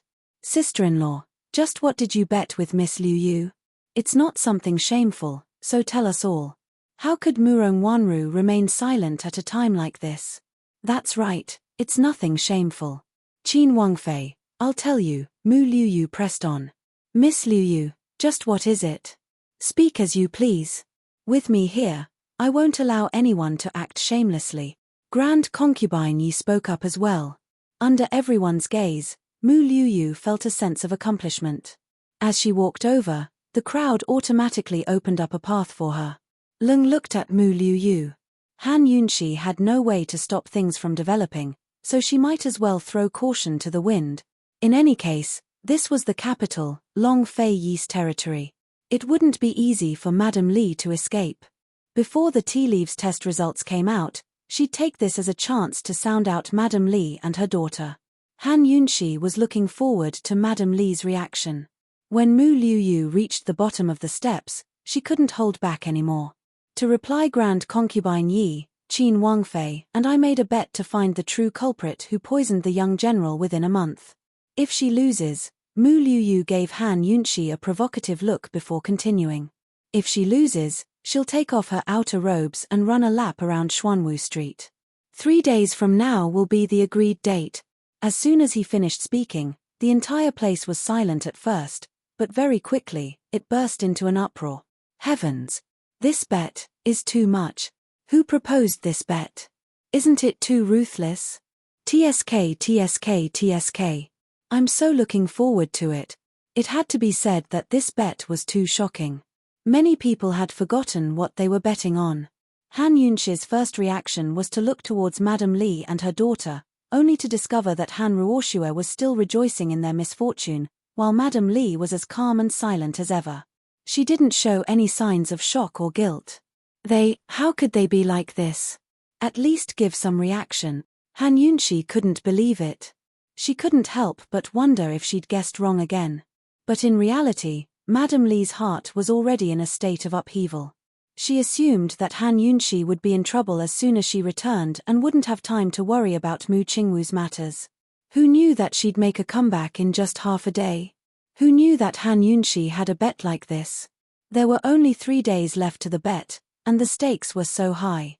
With Han Yunxi's personality, how could she be willing to lose? If she didn't lose, then she had to win. This meant that Han Yunxi would be able to uncover the true culprit in 3 days. But who would she be able to uncover in 3 days? Last time, Han Yunxi and Long Feiye had secretly investigated her courtyard without finding anything.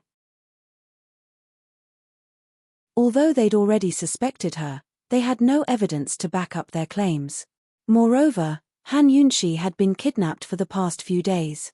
Where would she find the time to investigate the poison? Could it be that she already had some evidence in her hands? Was that why she dared to place such a high bet? Could it be that jar of tea leaves? Thinking of this, Madame Li became more and more uneasy. She had always been the most meticulous. Other than that jar of tea leaves, she didn't leave any evidence.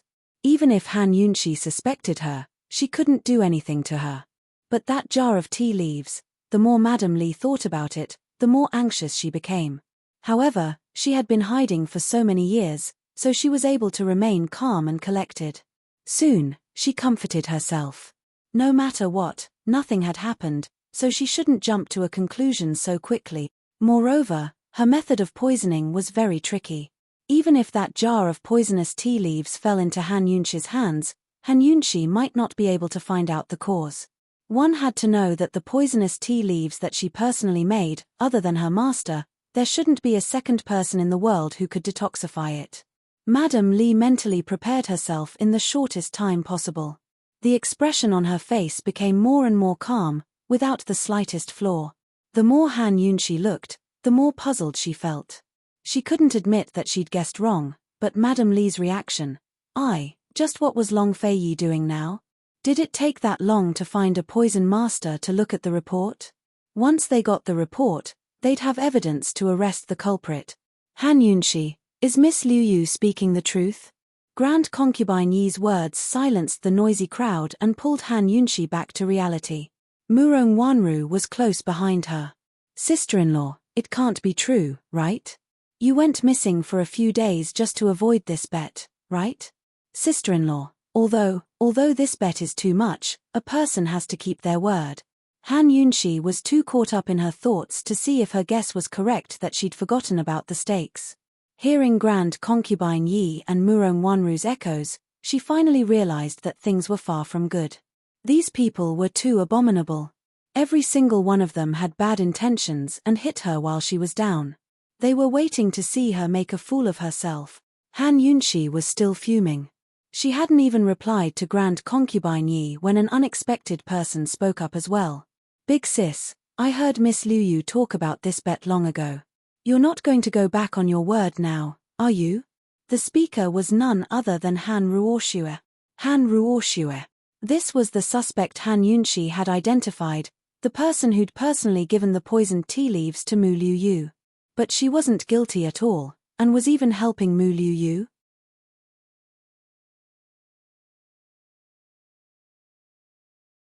Chapter 134. Madame Li's mental fortitude was strong, but Han Ruoxue was different. With Han Ruoxue's personality, she shouldn't not feel guilty at all. Han Yunxi's brows were tightly knitted. Who knew that at this time, Madame Li would also speak up? Ruoxue, you're not allowed to slander the princess consort. If the princess consort agreed to something, she definitely wouldn't go back on her word. Madame Li didn't think that her daughter already knew about the bet.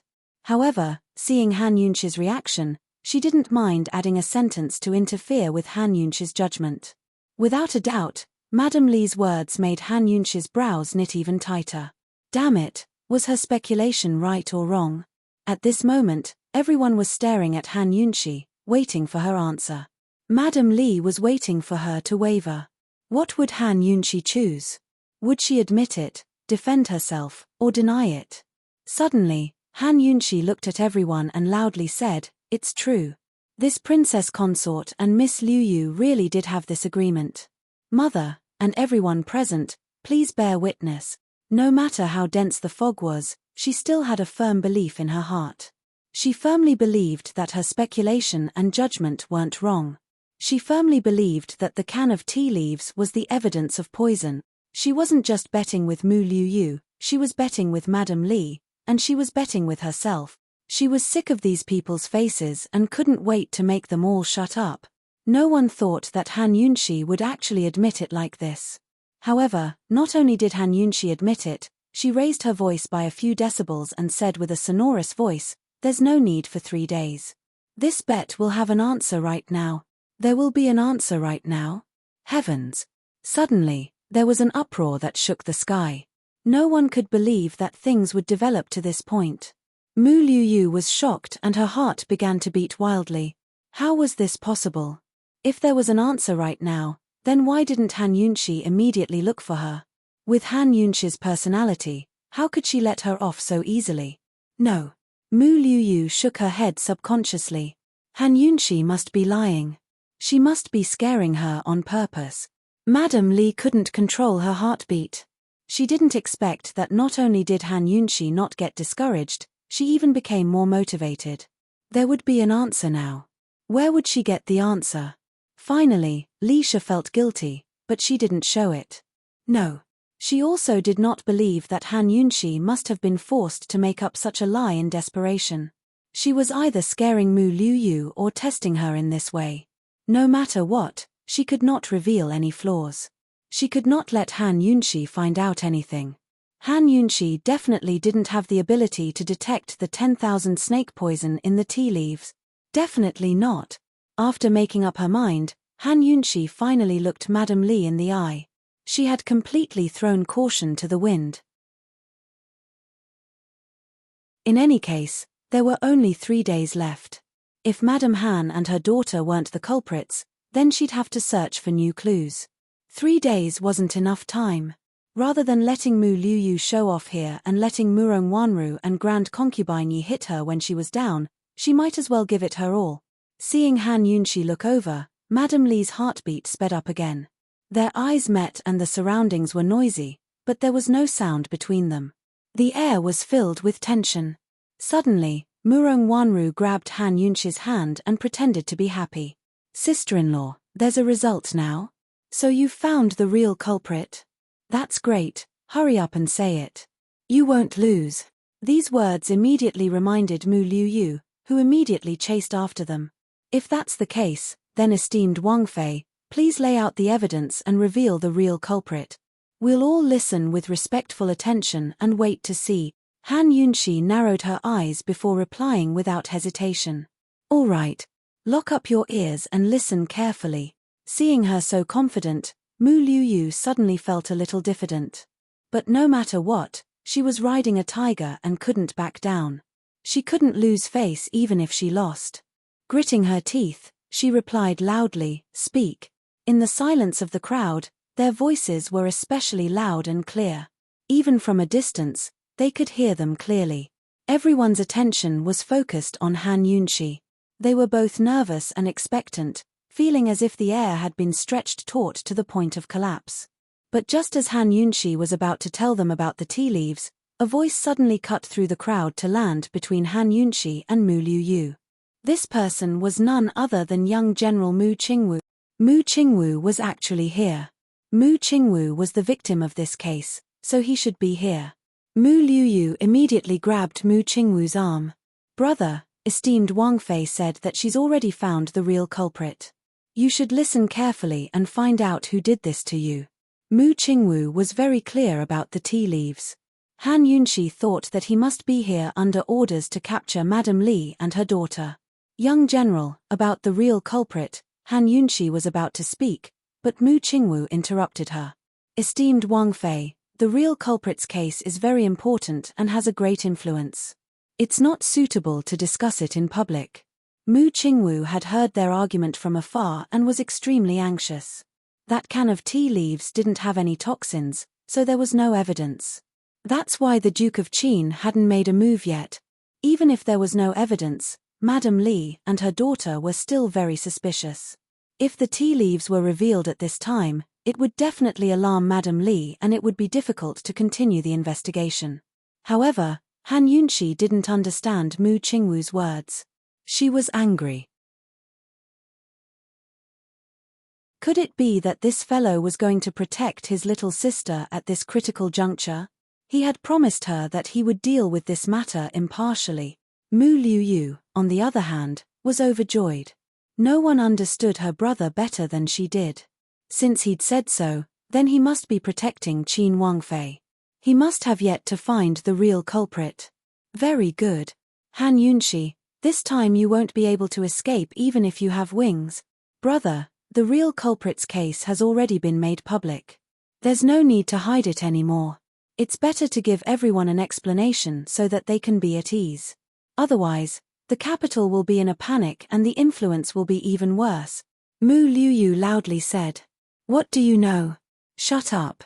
Mu Qingwu reprimanded in a low voice.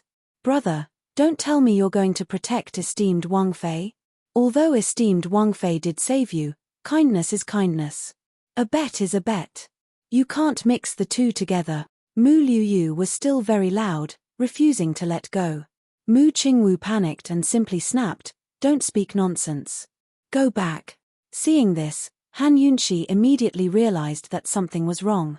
At this moment, Chu Shifeng arrived and landed by Han Yunxi's side to whisper in her ear. Esteemed Wang Fei, it's bad. The tea leaves aren't poisoned. Han Yunxi's face turned ashen at these words. Not poisoned. How could this be? Was she really wrong? Had she really lost the bet? No, she didn't believe it. How could this be? Are you certain? Han Yunxi murmured. I'm certain. Before you and His Highness returned, this subordinate found no less than 10 poison doctors to examine the tea leaves. Just then, His Highness even personally picked one to examine them. None of them were poisoned. For now, it's best not to alarm Madame Li. This matter still needs to be investigated. Chu Shifeng glanced at Madame Li and her daughter before lowering his voice to a whisper. Still, Han Yunxi heard every word clearly and her heart sank to the bottom. Brother, how can you be like this? Why are you so fierce? Is there something shameful going on? It was esteemed Wang Fei who said she could announce the results. Nobody forced her. What, are you going back on your word now? Mu Liuyu shoved Mu Qingwu aside and went straight for Han Yunxi. Esteemed Wang Fei, hurry and say something. Nobody forced you just then, right? Smart people could figure out what was going on at a time like this. Grand Concubine Yi was the first to speak. Han Yunxi, my Duke of Qin's estate always keeps our word. You're not really going back on your word, are you? With Grand Concubine Yi's words, who wouldn't dare to make things difficult for Han Yunxi? After all, everyone present liked to hit someone while they were down. Mu Fei, how could sister-in-law be such a person? She'll definitely reveal the true culprit. Sister-in-law, hurry and say it. Didn't you want to say it just then? Murong Wanru's voice was so pleasant to the ears. Han Ruoxue was impatient as well. That's right, that's right. Big sis, why aren't you saying anything? Just then, you were just scaring people, weren't you? Madame Li, who had a guilty conscience before, finally recovered. She didn't say a word, but watched Han Yunxi's embarrassment from the sidelines. This girl was still too tender to fight with her. How could it be so easy to find out that she'd poisoned her? Faced with the crowd's attacks, Mu Qingwu and Chu Shifeng were both anxious. Of course they knew that esteemed Wang Fei was riding a tiger and couldn't get off. But even if she didn't want to, she had to. Let's have esteemed Wang Fei take a step back and let Mu Liuyu do the same. Don't make Madame Li take too many precautions. Mu Qingwu thought as he dragged Mu Liuyu over. He was about to tell her about the severity of the matter when Murong Wanru shot a few looks at the crowd. Immediately, quite a few people began to kick up a fuss. Everyone, look. Esteemed Wang Fei's going back on her word. Don't show off before finding the true culprit. There's still 3 days until the deadline, so what's there to show off for? Show off when you don't have the skills. I never thought she was this kind of woman. She even said before that her medical skills were superb. I think those were all false rumors. I think she's just thick-skinned and sharp-tongued. Aya, it's not like her skin is thick today. Didn't everyone see it on the wedding day? Hee. Both Chu Shifeng and Mu Qingwu grew angry at the mockery and ridicule. Mu Qingwu held on to Mu Liuyu with one hand while his other clenched into a fist. He was so angry that he couldn't speak. Meanwhile, Han Yunqi's head was bowed, her silence frightening. This wasn't the first time she'd been surrounded and mocked, but this time was different. This time, she really did say that she'd reveal the truth and find the true culprit. But she was wrong. She'd lost, but when had she ever admitted defeat? All sorts of mockery and ridicule filled her ears, but Han Yunqi only heard one voice from the depths of her heart. I won't admit defeat. Even if she lost, she had to admit defeat wholeheartedly. But right now, she didn't want to admit defeat, much less her heart. The tea leaves weren't poisoned, right? Very well, she'd come personally to examine them. She hadn't even done so how could she say there was no poison? Although examining tea leaves for poison was a simple task that usually didn't make mistakes, she refused to believe it this time. Abruptly, Han Yunqi raised her head to meet the disdainful looks of the crowd. She raised her chin and looked disdainfully at the crowd.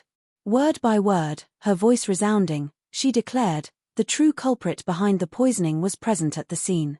This Wang Fei has the tea leaves as proof.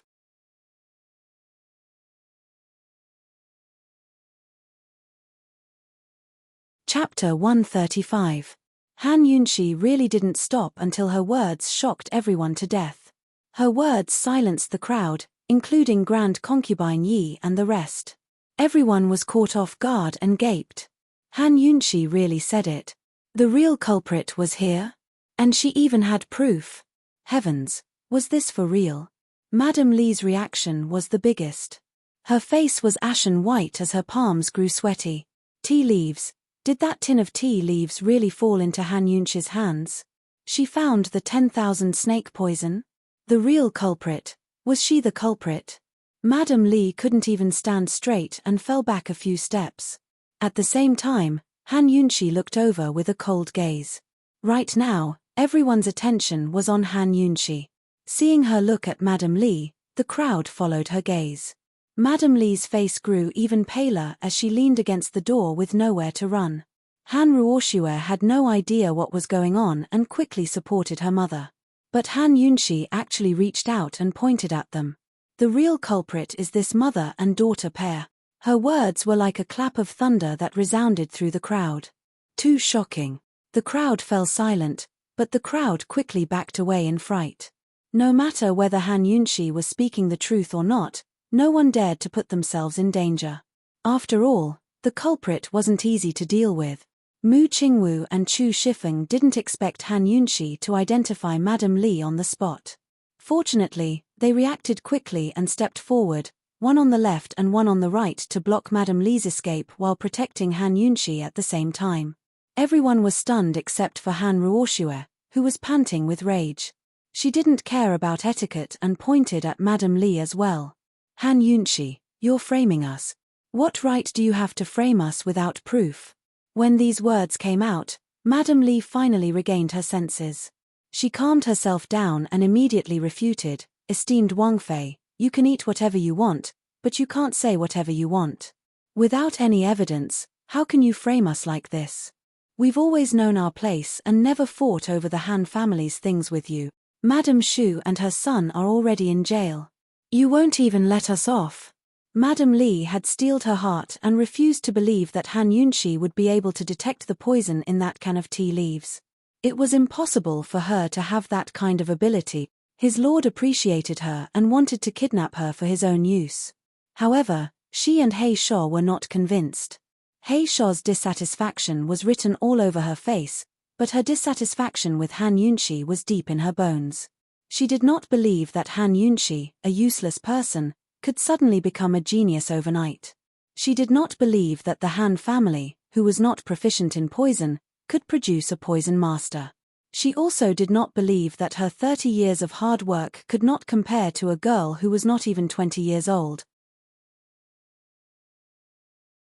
This time, she was going all out. Hearing Madame Li and her daughter's explanation, Mu Liuyu also regained her senses. She had to admit that Han Yunxi's words just now almost scared her silly. If Madame Li and her daughter were the real culprits, then wouldn't she be with the real culprit every day? Just thinking about it was scary. This Han Yunxi must have been driven mad to say such things. Coldly, she mocked, just pointing at a random person as the culprit. Isn't it too easy to find the culprit? Esteemed Wang Fei, since you said the tea leaves have proof, then take it out for us to see.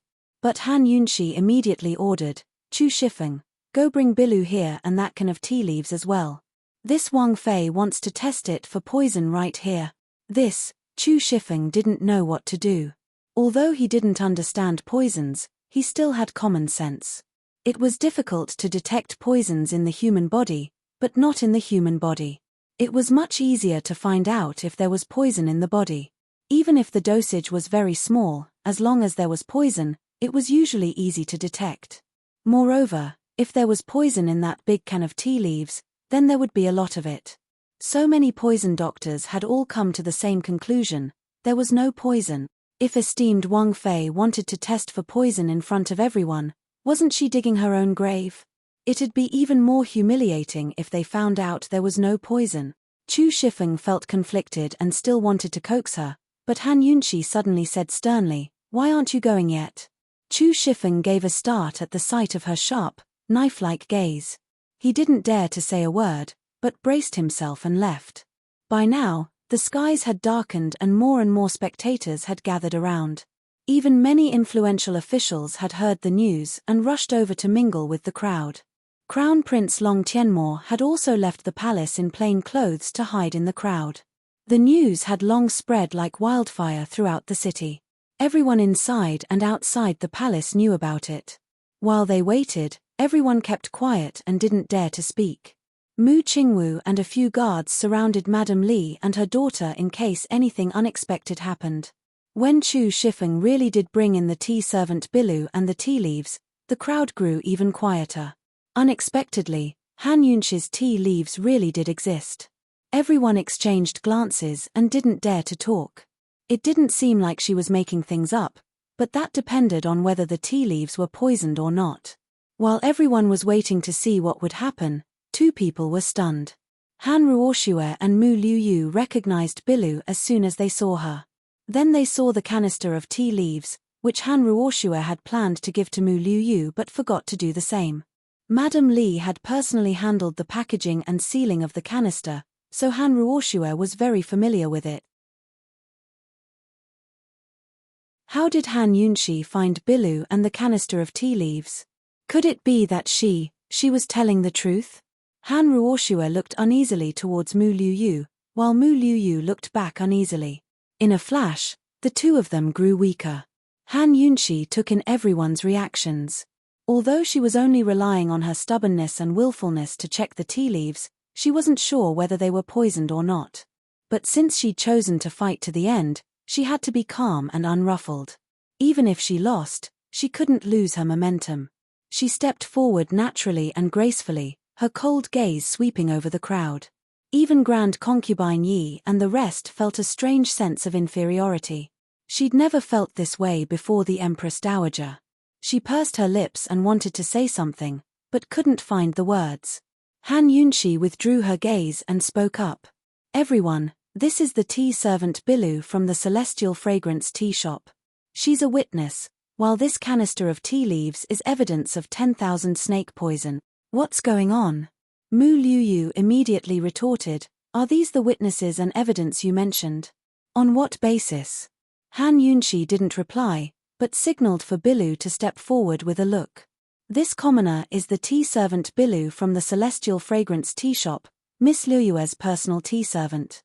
This canister of tea leaves was brought to the tea plantation by the Han family's second young Miss Liuyu a month ago. She was going to give it to Miss Liuyu, but forgot to give it to her. This commoner got greedy and hid it away. After testing, it was found to be poisoned with the 10,000 snake poison used on the young general. For the past 3 to 4 years, Miss Liuyu and second young Miss Han often came to the tea shop to drink tea. Almost every time, second young Miss Han would give tea leaves to Miss Liuyu, saying that they were made by her own mother and couldn't be bought outside. Bilu's words made all the smart people understand. Everything was clear now. If these tea leaves really were poisoned, then Mu Liuyu was an accomplice while Han Ruoxue was the true culprit. Through Mu Liuyue's hands, Han Ruoxue had poisoned Mu Qingwu. Madame Li, who made this canister of tea leaves, was the one who directly poisoned it. Mu Liuyu finally panicked. She was the clearest about how many tea leaves she had received from Han Ruoxue and how many she had given to her brother. Looking at the familiar canister of tea leaves, her heart almost stopped. It was as if her soul had been sucked out of her body. She kept retreating and couldn't say a word. How could this be? She was actually tricked by Han Ruoxue and became her brother's murderer. Her brother was poisoned with a slow-acting poison that accumulated over a long period of time. All these years, she had been sending tea leaves to her brother every month. No, she didn't want this to happen. No. This must be a coincidence. Suddenly, she rushed over like a madwoman and almost bumped into Han Yunshi. I don't believe it. I don't believe it. What right do you have to say that these tea leaves are poisoned? What right do you have? So, Miss Liuyu admits that these tea leaves were given by Han Ruoxue and that Bilu was right? Han Yunshi questioned. Mu Liuyu didn't think so much and angrily replied, yes, I recognize this canister of tea leaves. It's the tea leaves that Han Ruoxue often gave to me. I often gave them to my brother. But what does this prove? What right do you have to say that these tea leaves are poisonous? That's right. What right do you have to say that it's poisonous? I don't believe it. Han Ruoxue also anxiously said. The two of them were like grasping at straws and refused to let go. If the tea leaves were poisonous, then Han Yunshi would win. If they weren't, then even if Han Yunshi's words were true, it would be useless. The key was in this canister of tea leaves. At this moment, Madame Li, who had been silent, finally opened her mouth. Esteemed Wang Fei, please speak with evidence. Otherwise, this commoner won't accept it. This commoner is innocent. Innocent. Madame Li still believed in her poison skills and that Han Yunshi wouldn't be able to find out. Now that so many people were gathered here, it was a good thing. Everyone was watching. As long as Han Yunshi couldn't prove that the tea leaves were poisonous, then Long Fei Yi wouldn't be able to catch her. As she shouted, she prepared to rush towards Grand Concubine Yi, but Mu Qingwu stopped her in time. She actually took the chance to kneel down. Esteemed Imperial Concubine, this commoner has been wrongly accused. The Duke of Qin's estate is making slanderous accusations without any proof. This commoner has been wrongly accused. Grand Concubine retreated far away. Although she was on guard, she was still speaking up for Madame Li. No matter the process, she only wanted results. As long as Han Yunshi lost the bet, her reputation would be ruined. Han Yunshi, didn't you say you wanted to test the poison on the spot?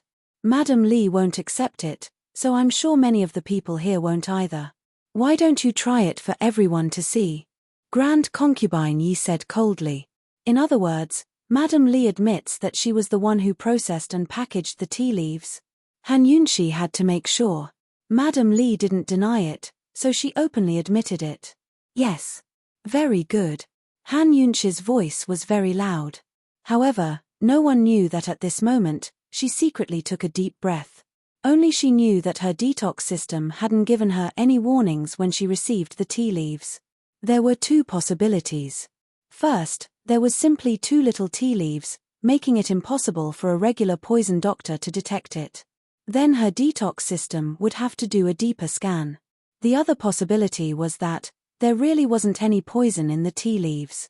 Right now, thousands of eyes were staring at her. Madame Li and her daughter's attitudes were resolute. The item in her hands would determine her honor and disgrace, as well as her life and death. It would be a lie to say that Han Yunxi wasn't nervous. Her conviction had supported her to this point. The next step would be the end of the road. Whether it would be a glimmer of hope at the end of the tunnel, or a precipice, no one knew. Her heart raced as Han Yunxi gritted her teeth and opened the tea leaves. Her clear eyes stared at the tea leaves as she began a deep scan.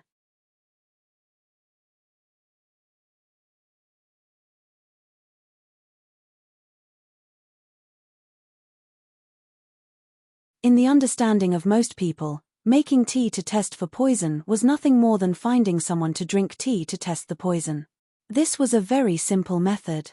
As long as they tested it, the results would be out. Therefore, everyone was nervous. However, Madame Li sneered in her heart. Of course, she knew that Han Yunxi wouldn't be stupid enough to use the simplest method to test for poison. She was the one who saved Mu Qingwu.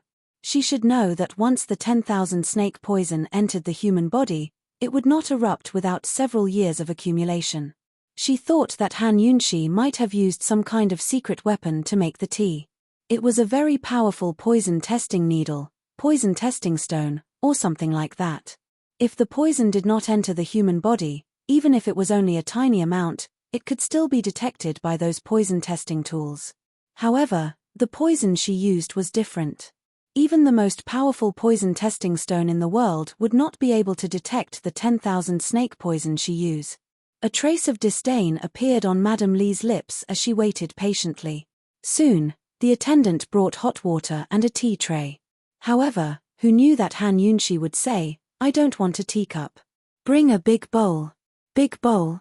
What did she want to do? Everyone was very puzzled. The ridicule on Madame Li's lips became even stronger. She couldn't be using a big bowl to make tea because she wanted to brew more poison, right? She was really stupid. It seemed that not only did the master overestimate this lass, but she also overestimated her. The attendant immediately changed to a big bowl. Soon, a big bowl of tea was brewed and placed on a small table. Everyone looked over, waiting to see what Han Yunxi would do next.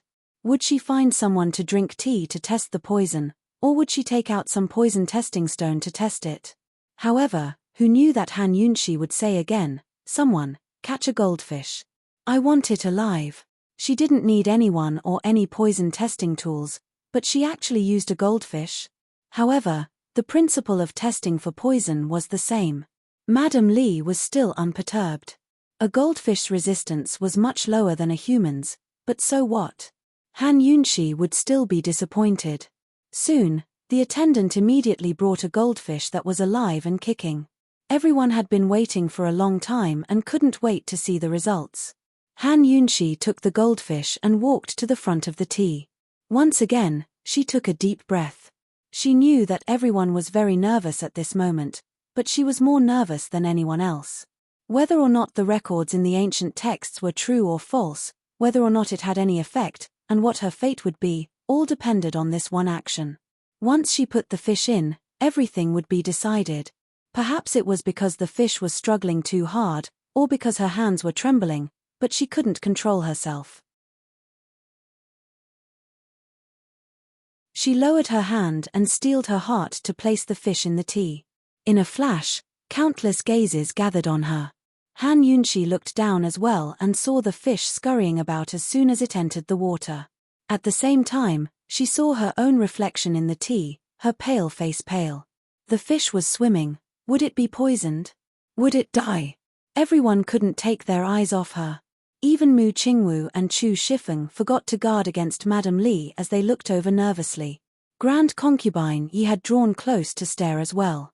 Han Yunxi's heart was pounding like a drum. Thump, thump, thump, thump, thump.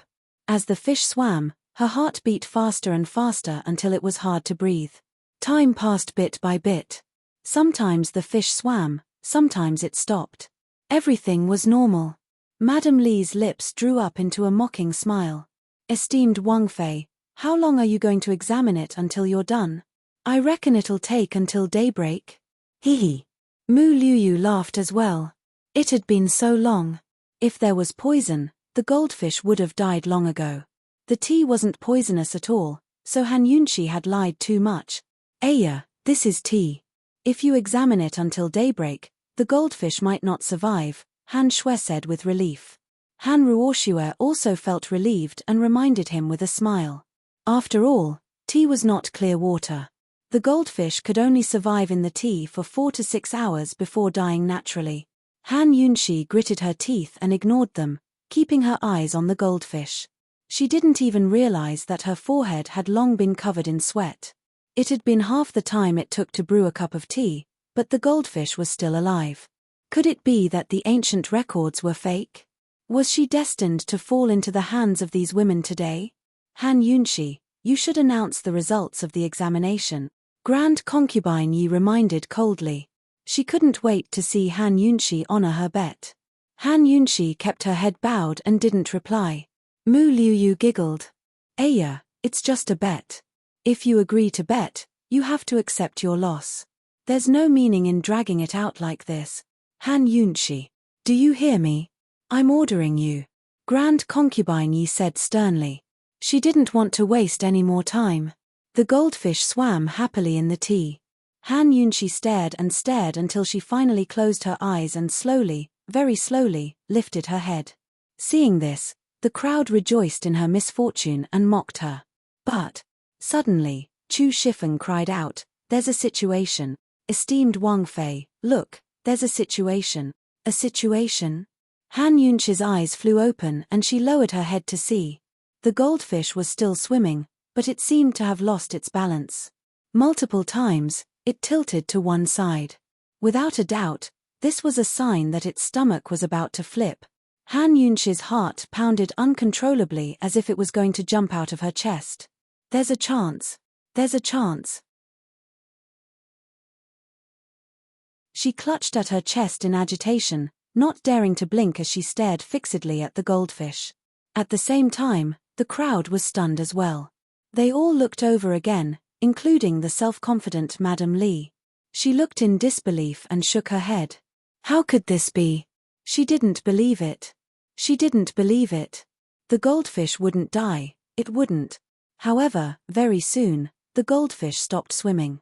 It stopped in the water and flipped over again and again, as if it was making its final struggle against the Grim Reaper. Unfortunately, after a few flips, it flipped over completely. Its pale white belly was exposed on the surface of the water. Then, little black spots appeared from the pale white. Gradually, there were more and more of them, and they became denser and denser. After a short while, the entire fish belly turned black. Heavens! In an instant, the onlookers all drew in a cold breath. The goldfish was dead and had turned black. It was poisoned. Han Yunxi was too surprised by this outcome. She wasn't sure if it would succeed. Moreover, she was really frightened just now.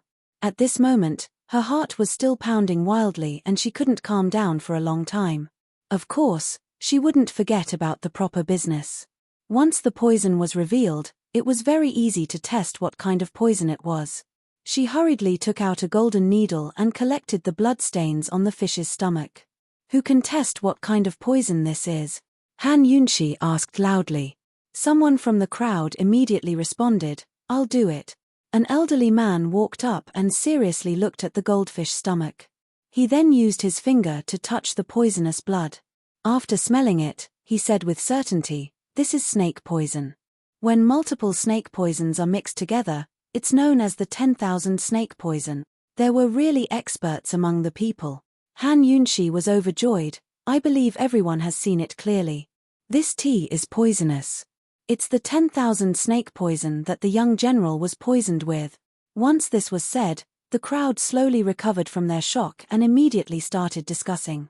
Oh my God, if he drank this all year round, then one day he would end up like this fish. This is too scary. This method is too sinister. How despicable. Madam Li and her daughter are really murderers. This is too scary. I didn't expect this. Madam Li stood far away.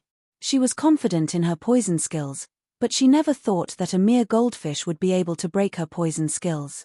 The poisoning skills that she was most proud of and the reason that she had been calm and composed all along had been completely shattered. She had been completely denied. Although she was unwilling to believe it, she had nothing to say about this result. She had no choice but to accept it. Han Ruoxue stared blankly at the dead goldfish. She couldn't believe what she saw with her own eyes. The tea was poisonous. Mother had been using her to poison the young general. Mother, you. Han Ruoxue didn't even have time to make things difficult for Madam Li, who knew that Mu Liuyu would suddenly pounce over and violently grab Han Ruoxue's hair. Bitch. You actually dared to do this. To think I trusted you so much, you bitch. I'm going to kill you. Mu Liuyu was as angry as a little beast. She pounced over and directly pulled out a lock of Han Ruoxue's hair.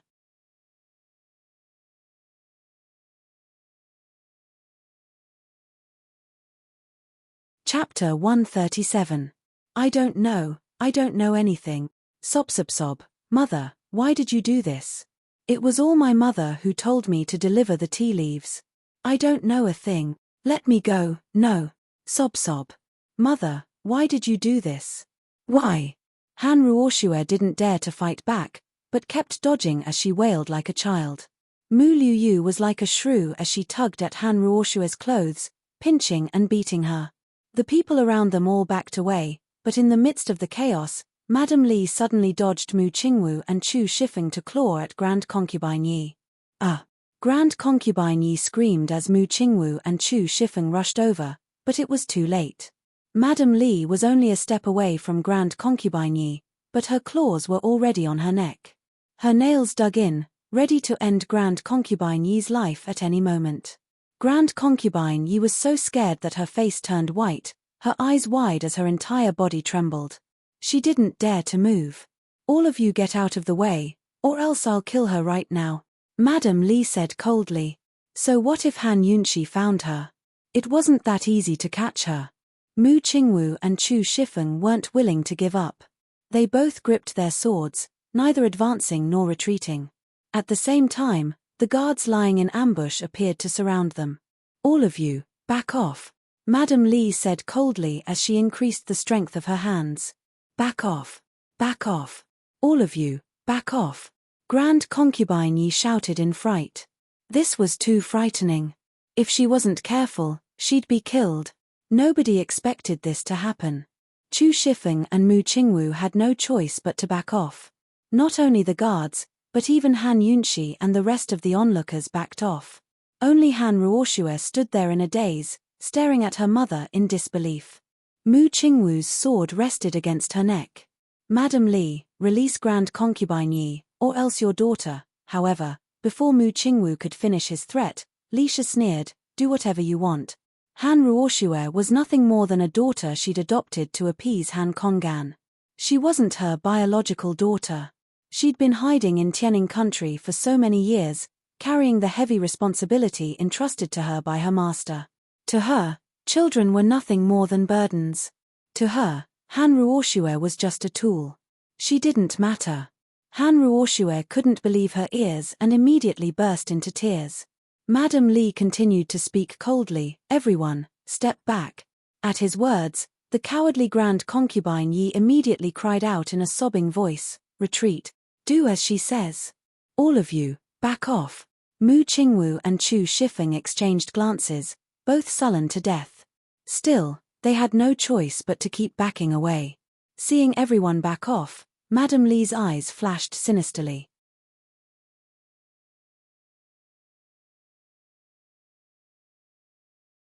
Mu Qingwu and Chu Shifeng separately brought over Han Ruoxue and Madam Li. Han Ruoxue was like a walking corpse, tears streaming down her cheeks as she said nothing.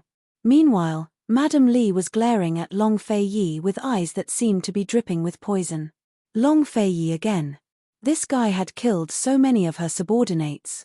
If not for his interference, she'd have finished her mission long ago. She'd rather tear him to pieces. Long Fei Yi looked disdainfully at Madame Li. In his eyes, Madame Li's hatred was nothing. Even if Han Yunxi hadn't discovered the poison today, he'd still make a move against Madame Li. He wouldn't allow any dangerous characters to exist. Of course, Han Yunxi's performance had exceeded his expectations. She'd done a beautiful job, leaving him very satisfied. He didn't even want to waste words with Madame Li. Coldly, he said, "The evidence is conclusive. Someone come, bring these two culprits to the justice courts to await trial." Bringing them to the justice courts was only a pretense. Madame Li and Han Ruoxue would both be sent to the solitary enclosure for secret interrogation. Long Fei Yi was going to interrogate the traitor. But Madame Li suddenly broke into a cold laugh. "Duke of Qin, I urge you to release me immediately. Otherwise," as she spoke, she gave Grand Concubine Yi a meaningful look before continuing, "otherwise, I promise your Mufei won't live to see tomorrow's sun." Grand Concubine Yi's face turned black at her words. What did she mean? "You don't have the skills," Long Fei Yi said coldly. "She's already been poisoned by my poison sect's secret poison," Madame Li said, before shooting Grand Concubine Yi a disdainful look. "Old madam, do you feel an itch in your throat and neck? Do you want to cough?" Grand Concubine Yi was so frightened that she forgot about her body's strange state. Hearing Madame Li's words, she really did feel it and grew anxious. "Feiya, send me to the city gates and I'll hand over the antidote. Otherwise, hihi," Madame Li demanded arrogantly. Long Fei Yi hated being threatened the most in his life. He ignored Madame Li's arrogance and said sternly, "Someone come, take her away." Grand Concubine Yi was intimidated by his words. Although she was anxious, she didn't dare to speak. Chu Shifeng held Madame Li in place, but as soon as he turned around, his hands suddenly went numb. All of a sudden, he lost all strength. At the same time, Madame Li took out a dagger and aimed it at Han Yunxi, who was standing closest to her. Han Yunxi never thought that Madame Li could still struggle. She was so shocked that she forgot to dodge as the dagger drew closer. "Ah!" she cried out as she shut her eyes. But as soon as she did, a trickle of warm blood splattered onto her face. Was it her blood? But she didn't seem to feel any pain. Han Yunxi carefully opened her eyes and saw Madame Li standing in front of her, spitting up blood. She didn't move, the dagger in her hand less than 5 inches from her heart. Abruptly, Madame Li's grip loosened and the dagger fell to the ground. Han Yunxi's gaze slowly shifted downwards, only to see an arrow piercing through Madame Li's stomach from behind. Long Fei Yi was standing right behind her, his cold eyes flashing with ruthlessness as if someone had touched his reverse scale.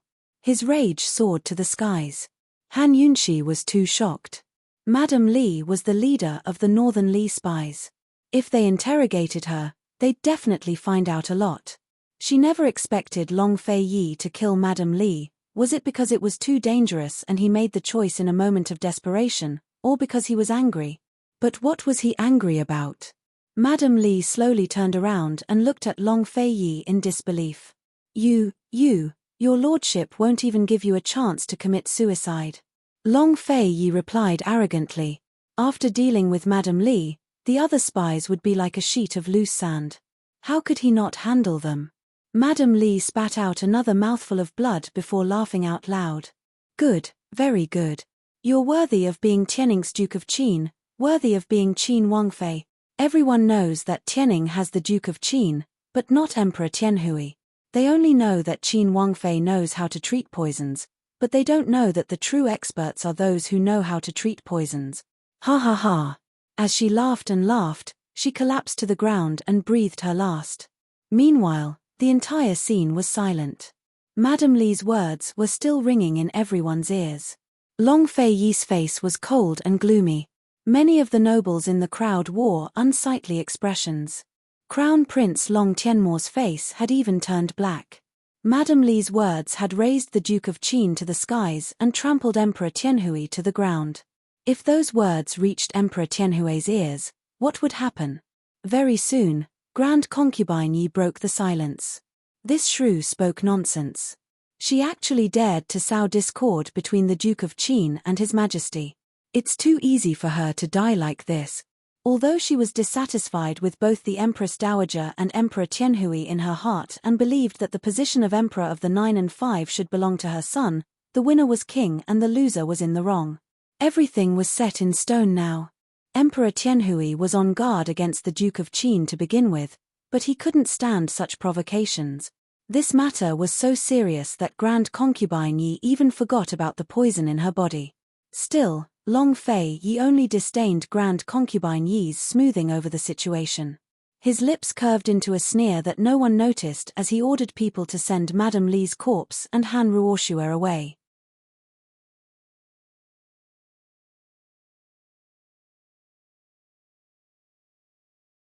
Chapter 138. Seeing the guards' retreating form, the crowd was still immersed in the tension and excitement from before. Their hearts couldn't calm down, but they still felt like something was missing. Your Highness, let's hurry and send Mu Fei back. Mu Fei's still poisoned, you need to find a doctor to take a look.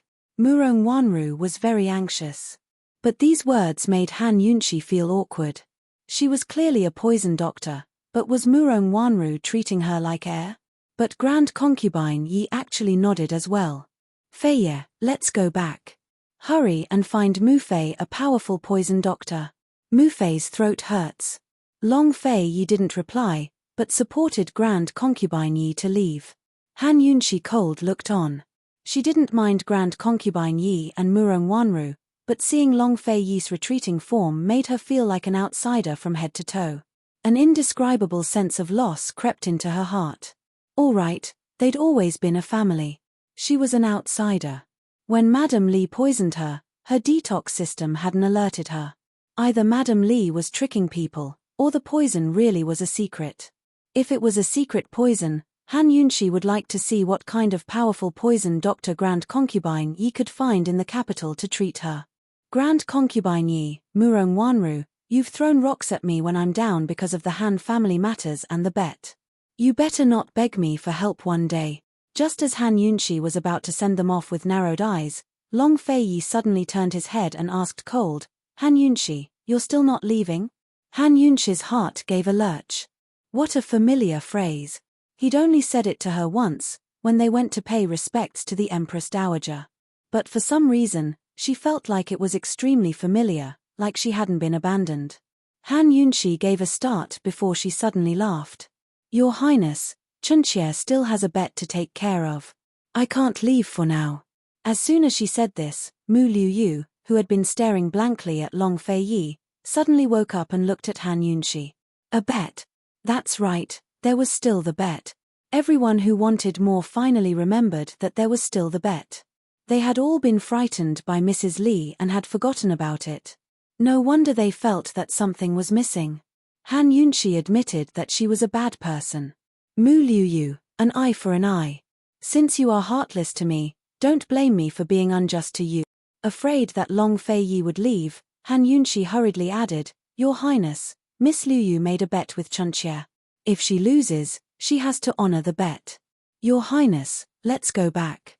Mother's health is more important, Murong Wanru advised in a low voice. After all, she and Mu Liuyu were allies in this matter. But Long Fei Yi didn't seem to hear her. In a low voice, he ordered Chu Shifeng to send Grand Concubine Yi back before turning to leave. Murong Wanru was puzzled. His Highness usually didn't like to join in on these kinds of excitement, so why was he interested today? But looking at Mu Liuyu, she couldn't help even if she wanted to. She could only leave with Grand Concubine Yi first. Seeing Long Fei Yi walk over, Mu Liuyu's heart gradually sank.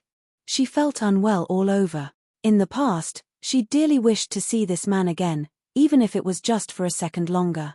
But now she only wanted to find a hole to crawl into. What kind of bet? Long Fei Yi asked mildly, finally looking straight at Mu Liuyu. On one side, Mu Qingwu slapped his forehead. He knew his little sister was done for. His Highness Duke of Qin had long said he was interested in the bet. Wasn't he just asking the obvious? Mu Liuyu's head couldn't get any lower, her face burning as if on fire. She'd always dreamed of getting His Highness Duke of Qin's attention. No matter if it was her face or figure, she'd always taken care of it and dressed herself up. All these years, she'd been strict with herself, hoping to leave a good impression when His Highness Duke of Qin looked at her. But now was her most wretched and embarrassing moment. Not only was she stupid enough to be used by the culprit, she was stupid enough to make a bet with Han Yunshi.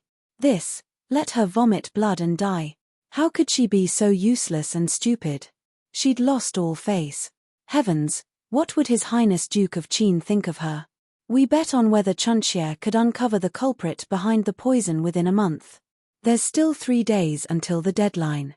Chunxie wins, Han Yunshi said with a smug smile. She'd finally won, so of course she had to laugh to her heart's content. Mu Liuyue's hands clenched into fists as she listened. She cursed in her heart, Han Yunshi, you slut. Unexpectedly, Han Yunshi continued to laugh. Your Highness, the loser has to take off her outer clothes and run around Xuanwu Street. Sob sob, Mu Liuyu finally couldn't take it anymore. She reached out and tugged on Mu Qingwu's sleeve, pleading for help. Big brother. Mu Qingwu's brows furrowed. Although he hadn't been biased towards his sister during the investigation and had been very fair, he still hesitated in the face of this kind of bet. Taking off her outer clothes and running around was too much. If she took off her outer clothes and ran around, she'd lose all her reputation. If Liu Yu really did this, how could she continue to live? How could she establish herself in the capital's social circle? How could she get married? Moreover, even the general's residence's reputation would be lost because of her. Mu Qingwu hesitated for a moment before speaking in a serious tone. Esteemed Princess Consort, Your Highness, Liu Yu is still young and doesn't know any better. This matter concerns a girl's reputation and will affect her entire life. I hope that you can give her a way out and let her off this time. Han Yunshi knew that Mu Qingwu would plead for leniency. She looked coldly at Mu Liu's little hand that was tightly clutching onto Mu Qingwu's sleeve. Her lips curled into a trace of disdain. Some people were very unyielding, while others were very flexible. If Mu Liu was a little braver, a little more responsible, and stubbornly kept her promise, she would actually be lenient. If Mu Liu didn't rely on Mu Qingwu and begged her herself, perhaps she would be soft-hearted. But this girl didn't have the backbone to keep her promise, so she couldn't lower herself to beg her. This kind of girl, she really didn't know what she was proud of. Han Yunshi had won this bet beautifully, but it wasn't easy. If she let Mu Liu off just because Mu Qingwu pleaded for leniency, she would be letting herself down. It had to be known that if she hadn't won today, no one would have pleaded for leniency for her. Her ending would have been even worse than Mu Liu's. Mu Liu dared to make such a big scene, so she had to pay the price. A bet is a bet, how can it be treated as a game? Han Yunshi mercilessly asked back. Big brother had already pleaded, what else did she want? Mu Liu was angry. She was about to refute, but Mu Qingwu stopped her. Mu Qingwu gritted his teeth and said, Esteemed Princess Consort. Who knew that as soon as he opened his mouth, Han Yunshi would cut him off and ask, Young general, could it be that the people from your general's estate will go back on their word like this? Mu Qingwu was such a straightforward person, how could he endure this kind of questioning? He really wanted to answer Han Yunshi with a magnanimous no. If it was him, no matter what the bet was, no matter what the consequences were, he would definitely fulfill it to the end. However, this was his little sister's matter. For the sake of his little sister's fate, he could only endure it. After hesitating for a moment, he threw caution to the wind. He ignored Han Yunshi and looked towards Long Fei Yi. Your Highness Duke of Qin, Liu Yu is still a virgin, you absolutely can't do this. This humble subject begs your Highness to reconsider. When Mu Liu heard this, her heart was slightly happy. She knew that her big brother was using the general's estate's face to beg the Duke of Qin. No matter what, the general's estate's position in the court couldn't be underestimated. At least compared to other people, the Duke of Qin would give her more face. Finally seeing a glimmer of hope, she wasn't as flustered as before. Instead, she was a bit expectant. She always knew that among the Duke of Qin's many admirers, she was the one who had the highest chance of winning his favor. Long Fei Yi looked thoughtfully at Mu Qingwu and said indifferently, "Take off her outer clothes and run through the streets." Who suggested this? When she heard this, Mu Liuyu was overjoyed. Heavens, if His Highness Duke of Qin asked this, then there must be hope, right? Otherwise, with his temperament, he would have rejected it immediately.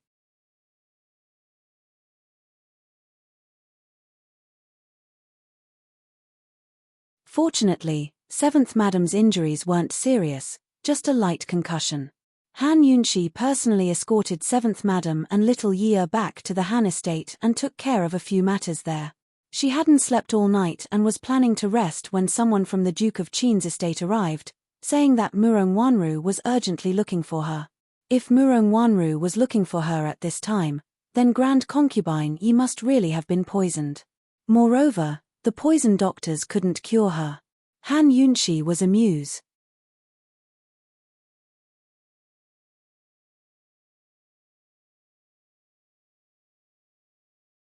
Chapter 139. Although Madame Li wasn't a good person, Han Yunxi still admired her poison skills. Her poisons couldn't be treated by just anyone. She didn't know what was wrong with Grand Concubine Yi and Murong Wanru's brains. They clearly knew Madame Li's poison skills, but didn't pay respects to a great Buddha like her to seek out a poison doctor. It's not even daybreak yet. What does Miss Wanru need me for? Han Yunxi asked despite knowing the answer. Begging for someone's help had to be proper. What did it mean to send a servant girl to find her without saying a word? This servant girl, Kui Ping, was Murong Wanru's trusted aide. Of course she knew what was going on, but Miss Wanru only told her to find someone without saying anything else. It wasn't good for her to act on her own. To reply esteemed Wang Fei, this servant isn't clear. Only, Miss Wanru is in a hurry.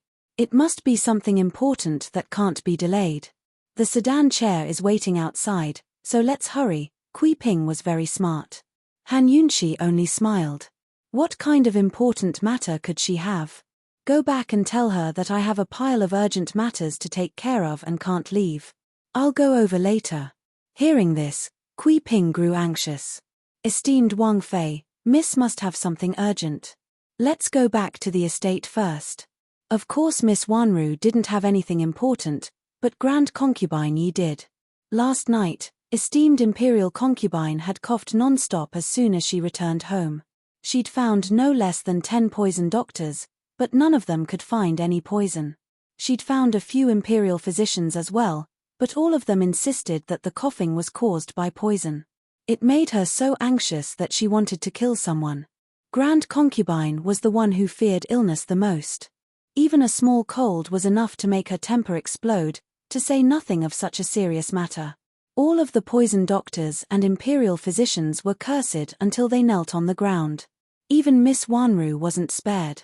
As a matter of fact, Miss Wanru couldn't take it anymore and could only swallow her pride to find esteemed Wang Fei. Fine. You go back first. I'll take care of the matters on hand and catch up afterwards. Is that all right? Han Yunxi asked politely. Kui Ping was, after all, a maidservant. When she heard this tone, she did not dare to say no. She could only hurriedly return. Han Yunxi glanced at the skies. It would be daybreak in another hour. Madame Li had said last night that she wouldn't let Grand Concubine Yi see tomorrow's sun. With the poison in her throat, Grand Concubine Yi should be coughing up blood by now. If Grand Concubine Yi really died, then she could be promoted to the rightful mistress of the Duke of Qin's estate. Even if it was just a title, it was still better than her current life. But she still couldn't harden her heart. Moreover, Grand Concubine Yi might be loathsome, but she wasn't as venomous as Murong Wanru.